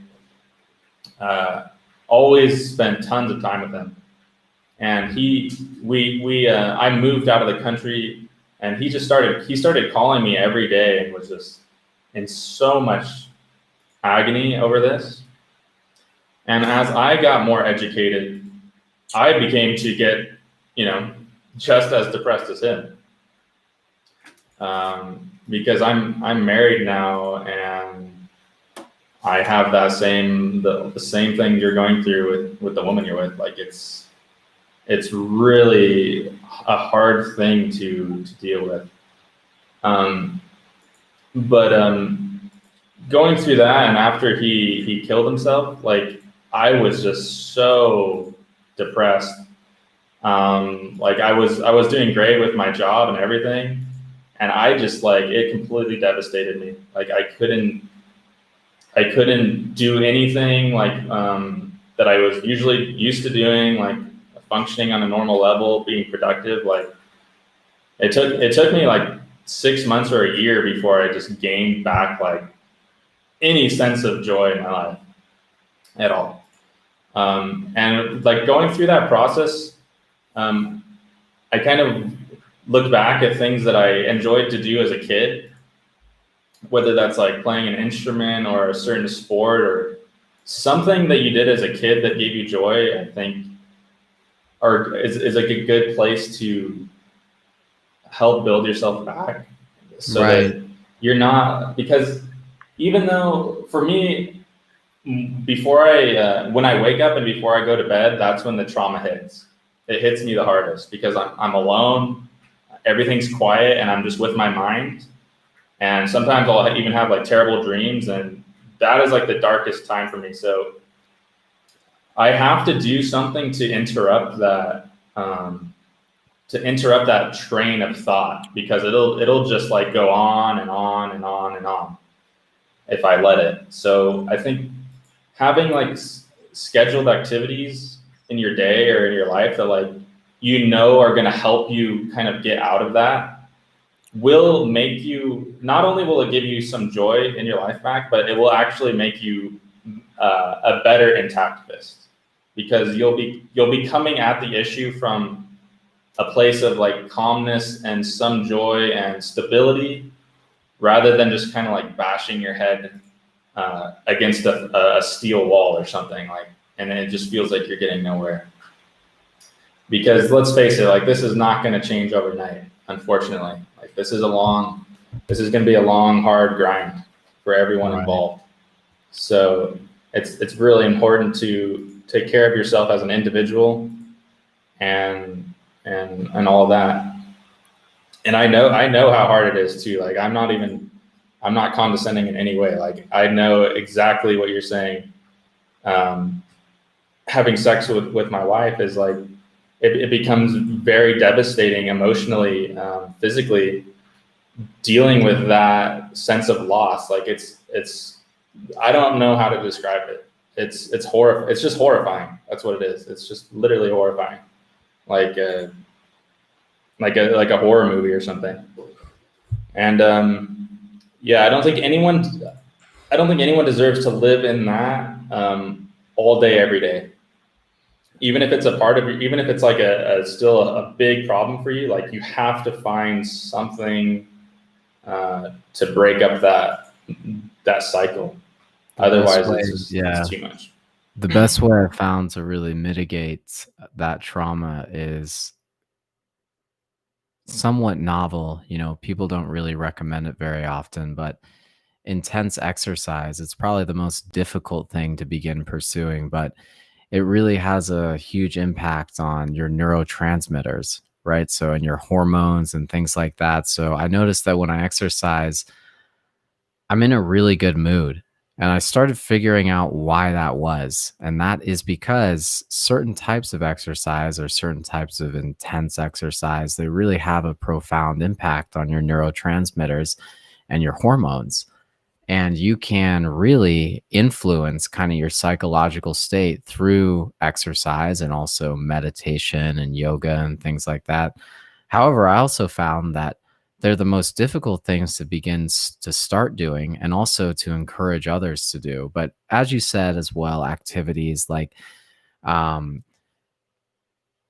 just trying to get your mind off of it is important, but there's also a very potent way to change your neuroanatomy, which is through exercise. And many people aren't really aware of this yet, that you can really improve your cognitive and emotional state through exercise routines, specifically high intensity interval training exercise. And it almost gives you like a high like experience.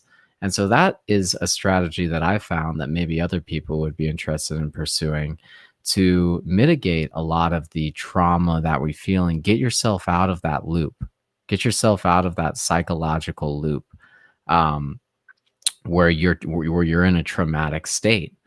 Um, so that's something that I regularly do personally, but still at the same time, this week has been particularly heavy on me, and it it didn't seem to help influence it or help me keep me positive enough where I didn't kind of drop. Like I feel like I'm in this somewhat of a atypical drop in my regular mood, and I used to be, before this trauma, a totally different person. And that's what I think a lot of people aren't aware of either. Some people might not get impacted as much, but for me, I went from being this, I had a level of innocence in my life, and that was completely robbed from me. And I can't believe how much it impacted me, to be honest with you. This epiphany, I mean, it impacted me my whole life, but the epiphany, it totally changed my personality and made me kind of it caused like a post-traumatic stress disorder in me that really has not dissipated to this day. And there's times where it's more in the background, but in the immediate moment right now and in the past couple of days, it's been something else for sure. But I honestly, I don't know how much more I have to share. I feel like I normally don't like just having depressing conversations, right? And that's what I feel like I'm bringing to the table right now, is not really anything that's positive or uplifting. And sometimes, it's important to share kind of the more emotional things. But in this specific instance, I just feel like I'm being the Debbie Downer here a little bit. So I'm probably going to sign off because I don't have the mindset to kind of shift this into a more positive conversation at the moment.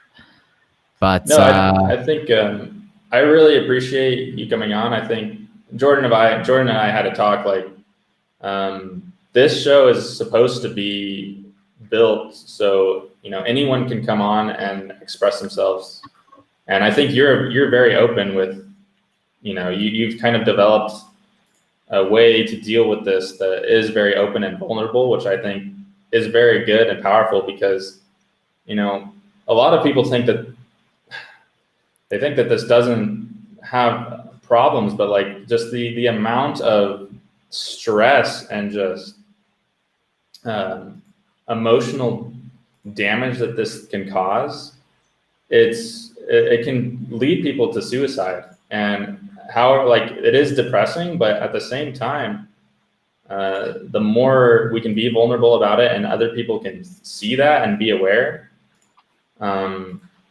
I think that's a good thing. And yeah, like I said, it's good to talk. This is part of the therapy, is being open helping to break up those thoughts and being able to be honest. Because if you just hold it in, holding it in is the worst thing you can do. Like you have to have outlets. You have to have people who understand you. You have to have some toolkit to like go to cope with it. Otherwise, you know, suicide is a real risk. It is a real thing. Like a lot of people get destroyed by this. And to deny that is to deny their, you know, experience and to deny the reality of their emotions. And I don't think that's right. So this is a big part of it, you know. This is a big part of intactivism. So. All right, man. Hey, well, I think I'm signing off. Good talking with you, and looking forward maybe to another conversation in the future. Yep. Have a good night, man. Later. Thanks for coming on. Yeah. Okay.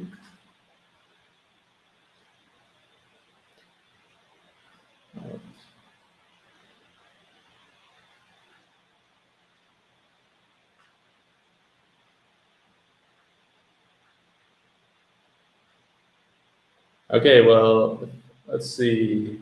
If anyone else wants to join, hop on here. Let's see, how long has it been? It's been almost 2 hours here, so probably gonna call it soon. Unless anyone else really wants to come on and have something to talk about. Let's look at the comments here.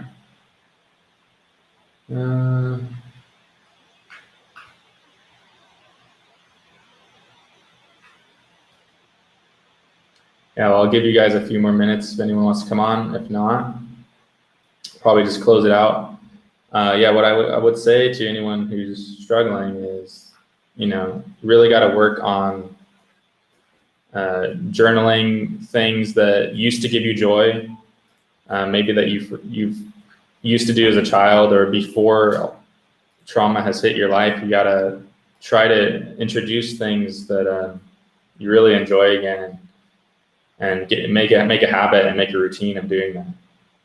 No matter how childish or stupid it seems, if it's playing video games or playing a sport or something that seems completely not productive, it's majorly productive for you to do those things on a regular basis.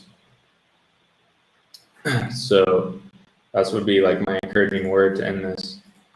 What are my thoughts on 4gen?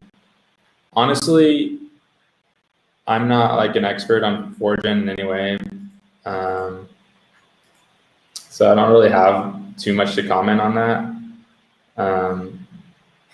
One thing that concerns me, like I don't even know how the technology works, or like where like the whole intactivism thing is like, well, you shouldn't be harvesting like other people's foreskin or anything like that. So that's like a concern of me. It's like, what if they need to like take some sort of body part or cell from another person to make it work? I don't know. I think it'd be great if that was an option. But I think restoring is basically the only real option that you have right now. So that's what I would say is I wouldn't really put too much. Yeah, I don't know. I'm not educated on it, so I don't really have much to like input on that. But I would just say I wouldn't hold my breath for it. That's my opinion on it. That's for sure. I definitely would not hold my breath. I would do everything you can in your power to make your life better without another person involved or another entity involved. They have no money and are basically dead in the water, but tissue regeneration in general, the prospects are actually very good. Regeneration is already being done on certain organs. Yeah. Yeah. Yeah, so I would just recommend it would have to use your own adult stem cells to avoid rejection problems. Okay, well that's interesting. Yeah, I think it'd be great if they could get it done. I don't really have too much against it. as long as there's no like moral contradictions involved with it. I think it's great. I think there's just like you said, I think there's not much financing for it, and I wouldn't hold my breath and put too much hope in it. That's just my thoughts on it though. So anyways, well, thank you guys for showing up. Appreciate all your comments. And regrowing just the nerves after. I'd be more interested in regrowing just the nerves. Yeah, that's the problem with restoring, right? Is like maybe you get some function back, but like you're not really getting the nerves back. In fact, you're stretching your shaft skin, so it's almost in a way damaging your shaft skin, because your shaft skin is not supposed to stretch that far. So it's, I don't know, restoring is an interesting thing. For me, it's a psychological thing. I feel like I can do something every day instead of just like feeling like I have no power. But I think regaining that function and the keratinization of the head is a good benefit of restoring. I was considering a sizable donation to them. I still have hope because I want them to succeed.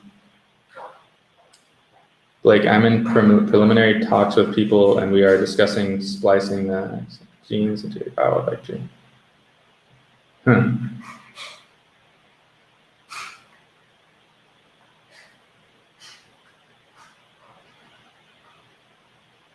Yeah, I'm not much of an expert on 4th gen. I'm not the best person to talk about 4th gen. The reason the foreskin is fused at birth is just so that the foreskin grows naturally through puberty.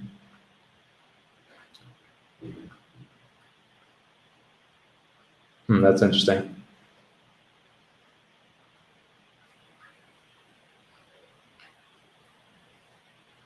I mean,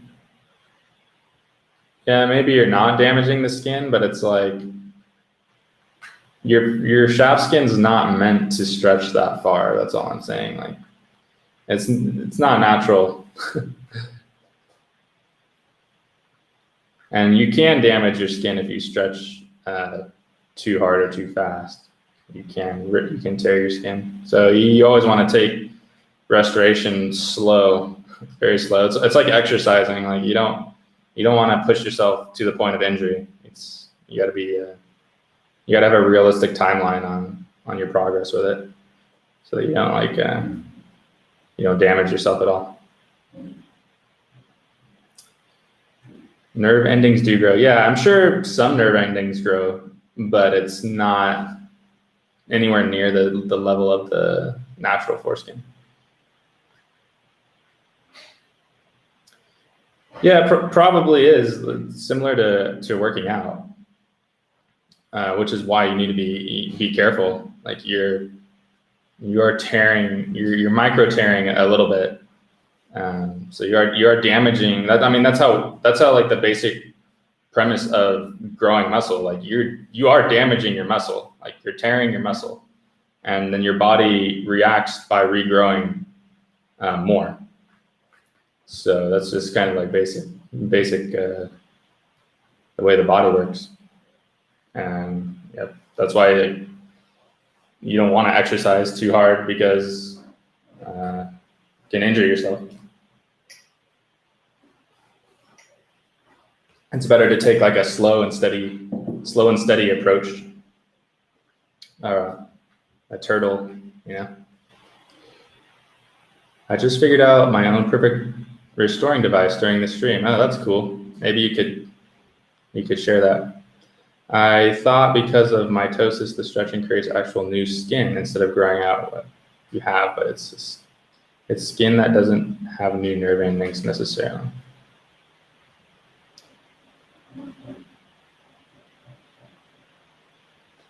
Yeah, I don't know if it might grow some like new nerve endings, but I don't think it's really going to be noticeable. in too much of a way. I think the main benefit is just getting that gliding action back and having the head covered. But in terms of like the nerve endings, I think is a tough thing to recover.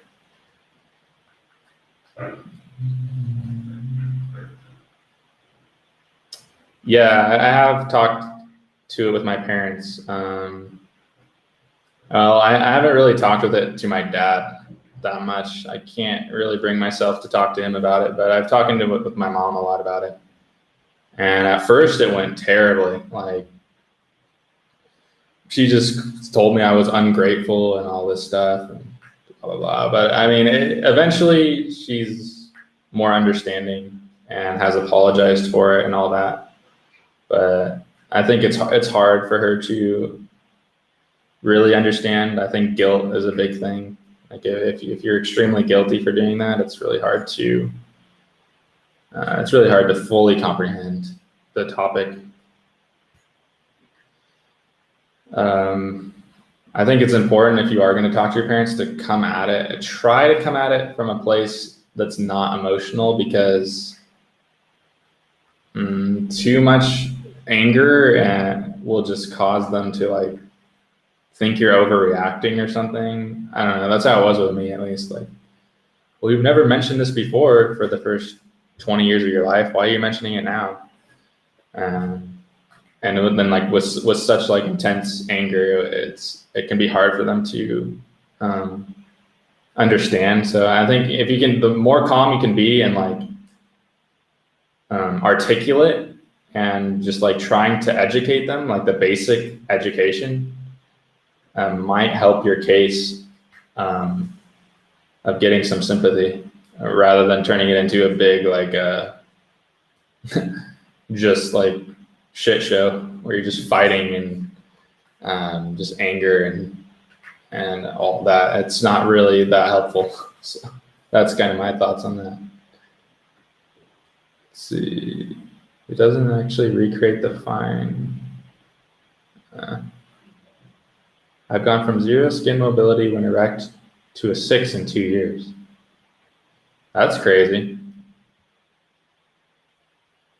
Maybe I'm not very good at restoring, but I'm trying. Like I put weights and I try to do it as many hours a day as I can handle. But I did have like a long period of time where I was not doing it. So I need to get back to like doing it every single day.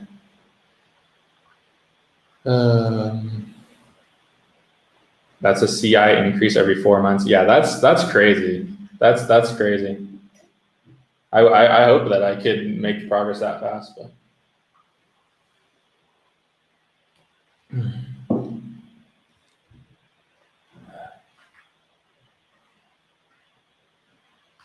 I talked to my parents. They basically blew it off and I dropped it. Yeah. I've kind of come to the point where I try not to rely on my parents at all with this sort of thing, because it's just, I don't know. I think it's up to the individual how they feel, but I think just having some other source of therapy is beneficial, because it's such an intimate topic and they are like the ones who kind of are responsible for it, that like the guilt of like doing that is really hard to it can be a really hard barrier to break through. So I wouldn't like rely your mental stability on being able to talk to your parents. I think like a group like this or something is better to help deal with those emotions. But I do understand the whole thing with parents. So I won't tell you what to do or not to do. I think it's up to you. Okay. I have a horrible news. Cripples has attempted suicide. I don't know who Cripples is. That's really sad though. I wonder if he's an intactivist or what. So maybe somebody could tell me. I have a video on my channel about confronting one's parents about circumcision. Yeah, Gregory Malchuk, he's great. He has a lot of good videos. If you're over 16, your parents won't empathize with you. big hairy adult to them. Yeah, that's part of it. That's part of it is like, well, you haven't brought this subject up for the past, however many years. Why is it a big deal now? And the thing is the bulk of your circumcision trauma won't hit you until you're sexually active. And once you're sexually active, and then you realize what you're missing, that's kind of when the big like a wave of trauma hits. And as a child, it's like, I don't know, you're too clueless, you're too innocent, you have no idea. So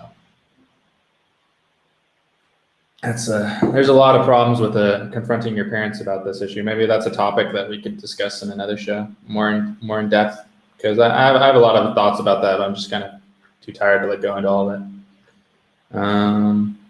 I found out about restoration when I was 17. I went from 1 to 3 in 6 months. Yeah, that's really good. I feel like I've gone from maybe like a 1 to a 3 as well since I started like 2 years ago. But I had like at least a 6-month period where I didn't do it at all. So that probably didn't help me. I think you can lose progress like if you do it consistently and then you completely stop. It's almost like working out. Like you can lose like some progress with it. That's how I feel. I don't know if that's true, but that's how kind of how I felt when I stopped doing it for a while. Oh, then I stopped for 5 years. Yeah, like I wonder if you lost some of that progress during that time. He made a post on Reddit saying he was going to overdose on pills. Sounds like he's crying out for help. I don't know if that's a serious suicide. From my experience, people who commit suicide, they don't really talk about it. They just do it. So I mean, maybe he's crying out for help. So if you know him or something, people need to reach out to him. Okay. Yes. So I believe it will create new skin rather than just stretch what you have out. But as we said, it's just skin there, nothing anatomical nerves. Right. That's kind of like what I think about it.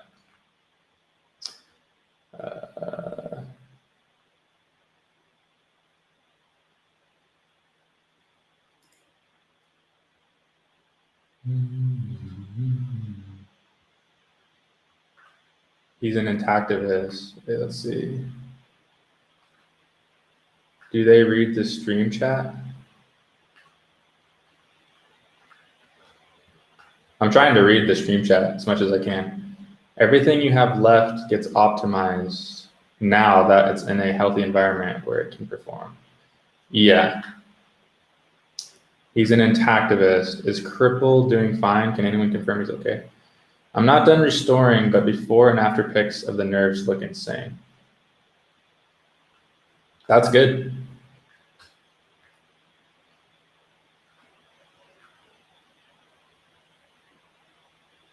Yeah, boys stop being cute to parents before they know the difference. Circumcrippled TV. The lack of negative social consequences for parents at large is a serious problem. Intactivists should be agnostic towards their own parents, but we should be creating a credible threat to parents at large by protesting outside schools. I kind of agree. Like, I think parents is where this all starts and ends. Like, we can talk about government intervention all day and all night, but the truth is, like, we need to get all the parents in the world to just say no, and then it would end right in one generation. It could end. So it's all within our own power to stop this. We really don't need the government to stop this. We just need to stop doing it. Because we have control over our own children, what happens to our own children. Let's see. Oh, that's what happened to me. The skin de-stretched and I went back to 2. Yeah, that's what I was saying. It's like working out. Like, you can gain like some muscle, and then if you stop, like, you lose it. So it's like really, it's better to be like consistent than try to like do it all in one, like do it all really fast. That's my opinion on it.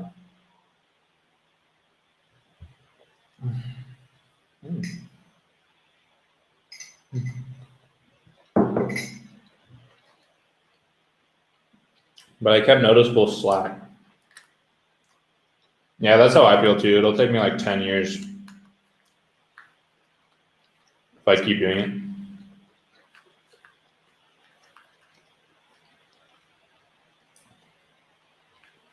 Yeah, I think skinning is a very accurate term. It's literally what it is. Like if you've ever seen an animal that's been, like they skin an animal after you kill it, it's basically what it is. You're skinning your genitals.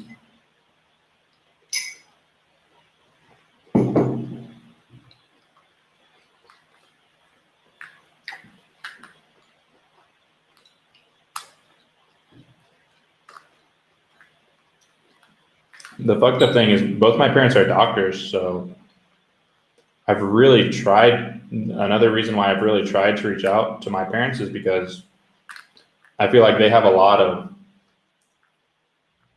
influence on people. And I've really tried to get my mom to a point where she would stand up for it. But I just don't, I think she has sympathy on what happened to me, but I don't think she's at that point where she's like, she fully grasps the situation. And it takes well, they're actually veterinarians, so they're not human doctors. So at least they haven't performed. And that's one thing that I told them, like, you don't circumcise dogs, you don't circumcise cats. They're literally wild animals and they don't have problems. They literally just run around in the street and pee and poop on themselves. They don't have problems. It's like, why would you do that to a human? It makes literally no sense.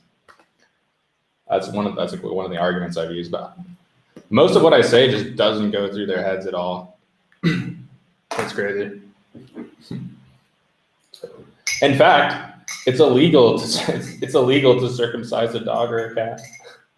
It's considered animal abuse, and you can go to prison.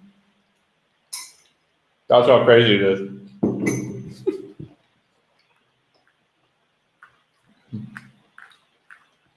Pretty mind-blowing.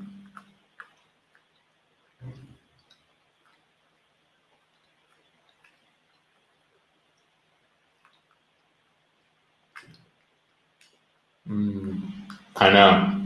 That's some soup. Some soup my wife made for me.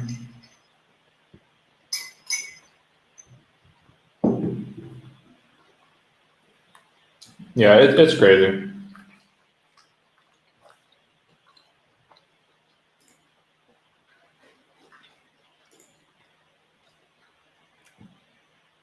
So yeah, I think the whole parents thing is like, I don't know. It depends on like how much of your own mental stability are you sacrificing trying to reach out to them. And at some point you kind of got to separate yourself from your parents so that they don't have like the power to like cripple you emotionally if they don't like understand, because a lot of them won't understand.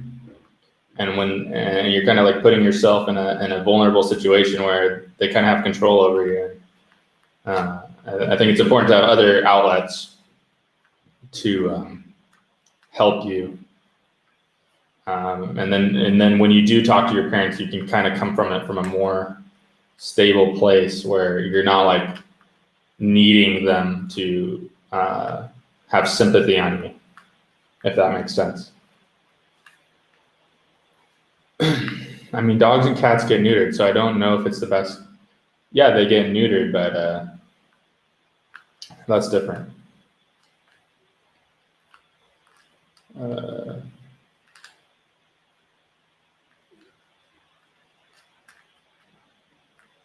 Cut my baby boy.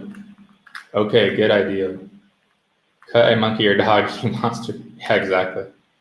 Well, in South America, well, it's interesting you bring up the neutered thing, because I live in South America. They don't really do that here. I mean, like, there's certain organizations and like Americans who will come down and they freak out. They're like, oh, we got to neuter all these animals and stuff. But the locals, they don't circumcise their kids. They don't neuter their dogs. Like, they have a very like different way of looking at life than Americans do. And they kind of just, okay, maybe they might have a bunch of puppies running around and they might die, or they might get hit by a car or something, or maybe they don't get fed very well. But like to them, it's just like, well, that's life. That's nature. It's natural. And I much prefer that mentality than the American mentality. So the neutering thing is not a worldwide thing. That's kind of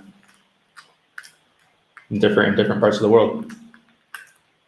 And in general, South Americans are much happier than the United States, even though they don't have a lot of money.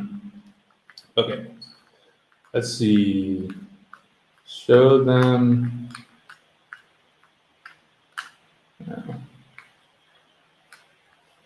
I wonder, what is the May 9th, 2015 global survey? I don't know what that is. What is it with Americans and altering people's genitals? Yeah, I don't know. Exactly. I kind of feel bad doing this, but a tactic I've used is saying that the majority of women who were circumcised as infants do not report any sexual problems. No, there's no reason to feel bad doing that. That's a tactic I've used too. Is like looking at female mutilation is really a good way to get people to like help build a bridge between their cognitive dissonance. Like it helps get them a little bit closer without triggering any of that other trauma. It's like, oh, okay, well, female mutilation is completely wrong, but circumcision's not. So it's like if you can get them to focus, like get them away from circumcision or male genital mutilation and get them focused on FGM for a while, and it's all the same. It's all the exact same principles apply. So it's like, well, if you're on board with that, you should be on board with this. So it can help bridge that gap.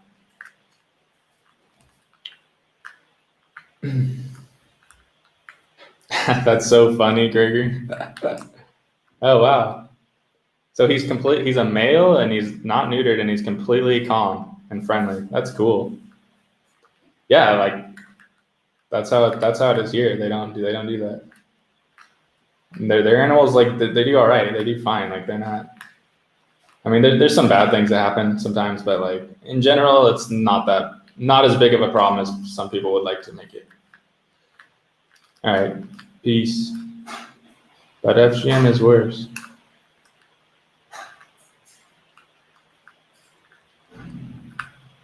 That is true. At some point, you have to go through the MGM. I was just saying, like, if they can't get a grasp on that, like, maybe just focus on FGM for a little bit, because I mean, everyone's not necessarily educated on that issue either. So it's good to like I learned a lot about FGM since I got into this, because I spent a lot of time going into that. Let's see.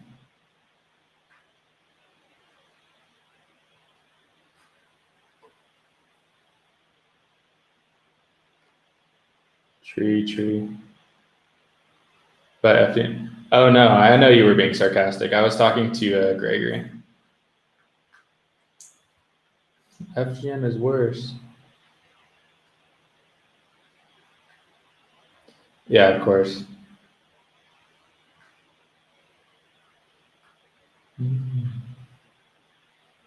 Right. What I was just saying is, if you can agree that FGM is bad, then it shouldn't be that big of a gap that circumcision is also bad. But what I'm saying is, most people are not educated at all, and they just they're programmed by whatever society tells them. So they might say, oh yeah, FGM is horrible, but they don't really know anything about FGM. Like they don't actually know anything about it. They've just been told. And it's the same with circumcision. Oh, circumcision is great, but they don't know anything about it. So what I'm saying is, there's no cognitive dissonance with the FGM. So just educating them about the basics of like genital mutilation and present it in the form of FGM can help bridge it can help them get educated without them like putting up a huge wall, because it's all the same. It's all the same information, really, for the most part. Okay. Circumcision is generally right. There's a huge misconception of FGM, right? Right. There's like 4 or 5 different levels to it. Yeah. I have stunned people by asking them why FGM is bad. Once you debunk that, it destroys all pleasure and may have medical benefits. You hit the bedrock. Yeah. FGM encompasses all the same exact things that the MGM does. It's all the same morals, ethics, and if you can get people to be educated on that and understand why it's wrong, it should be a very easy step to say that circumcision is also wrong, because there's no medical justification for FGM, and if they try to do that, it would sound absurd. So.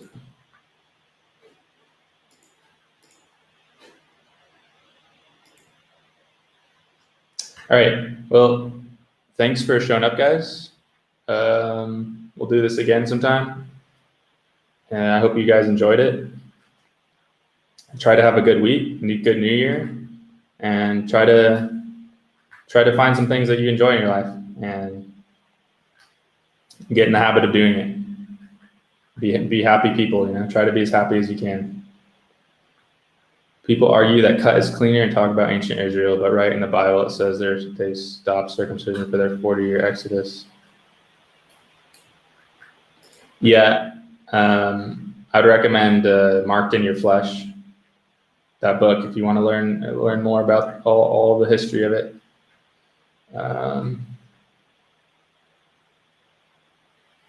Yeah, the whole thing with Christians defending circumcision is completely crazy. Completely crazy. That's actually one thing that really angers me. If this is too personal, you don't have to answer. Has MGM made you not believe in religion? Religion? Yeah, I don't believe in religion. I think religion is it's not the truth. Religion is a man-made thing that is used to control people. But that doesn't mean I don't believe in God. I still believe in God. I don't believe in a lot of I don't know. That's kind of another topic. But yeah, religion and believing in God and believing in religion is 2 completely different things. All interested parties, please comment on my channel to keep in touch. I can't find you. Yeah, that's a big problem, Gregory, is sometimes you'll get someone in here that's really cool and you want to keep talking to you, but then you don't get their contact information. So yeah, you can join our Facebook group, Intact Community, or join Jordan Arel's YouTube channel, or Gregory Malchuk's YouTube channel, and just comment, and we can get your information on like Discord or Facebook or something. And if you want to come back, you can get the links to this, because this is supposed to be open show for anybody. So if you guys want to come on another time, you guys have issues, because this is not supposed to be me talking the whole time. Like, there's supposed to be some other people on here who need to like get some things that they want to talk about. So if you like the show and you have things that you would want to talk about, you can try to find us on one of those groups, and you can get in on the next show. So yes, Gregory Malchuk's YouTube, Jordan Arel's YouTube, Intact Community Facebook group. Go for those. You can start with those and just comment on the YouTube videos, and or Facebook group. Thanks, Blake. Thanks for coming. Really appreciate all your guys' comments. It makes this stream a lot more enjoyable when people are commenting instead of just me rambling on. All right, well, thank you guys. Have a good night, and we'll see you next time.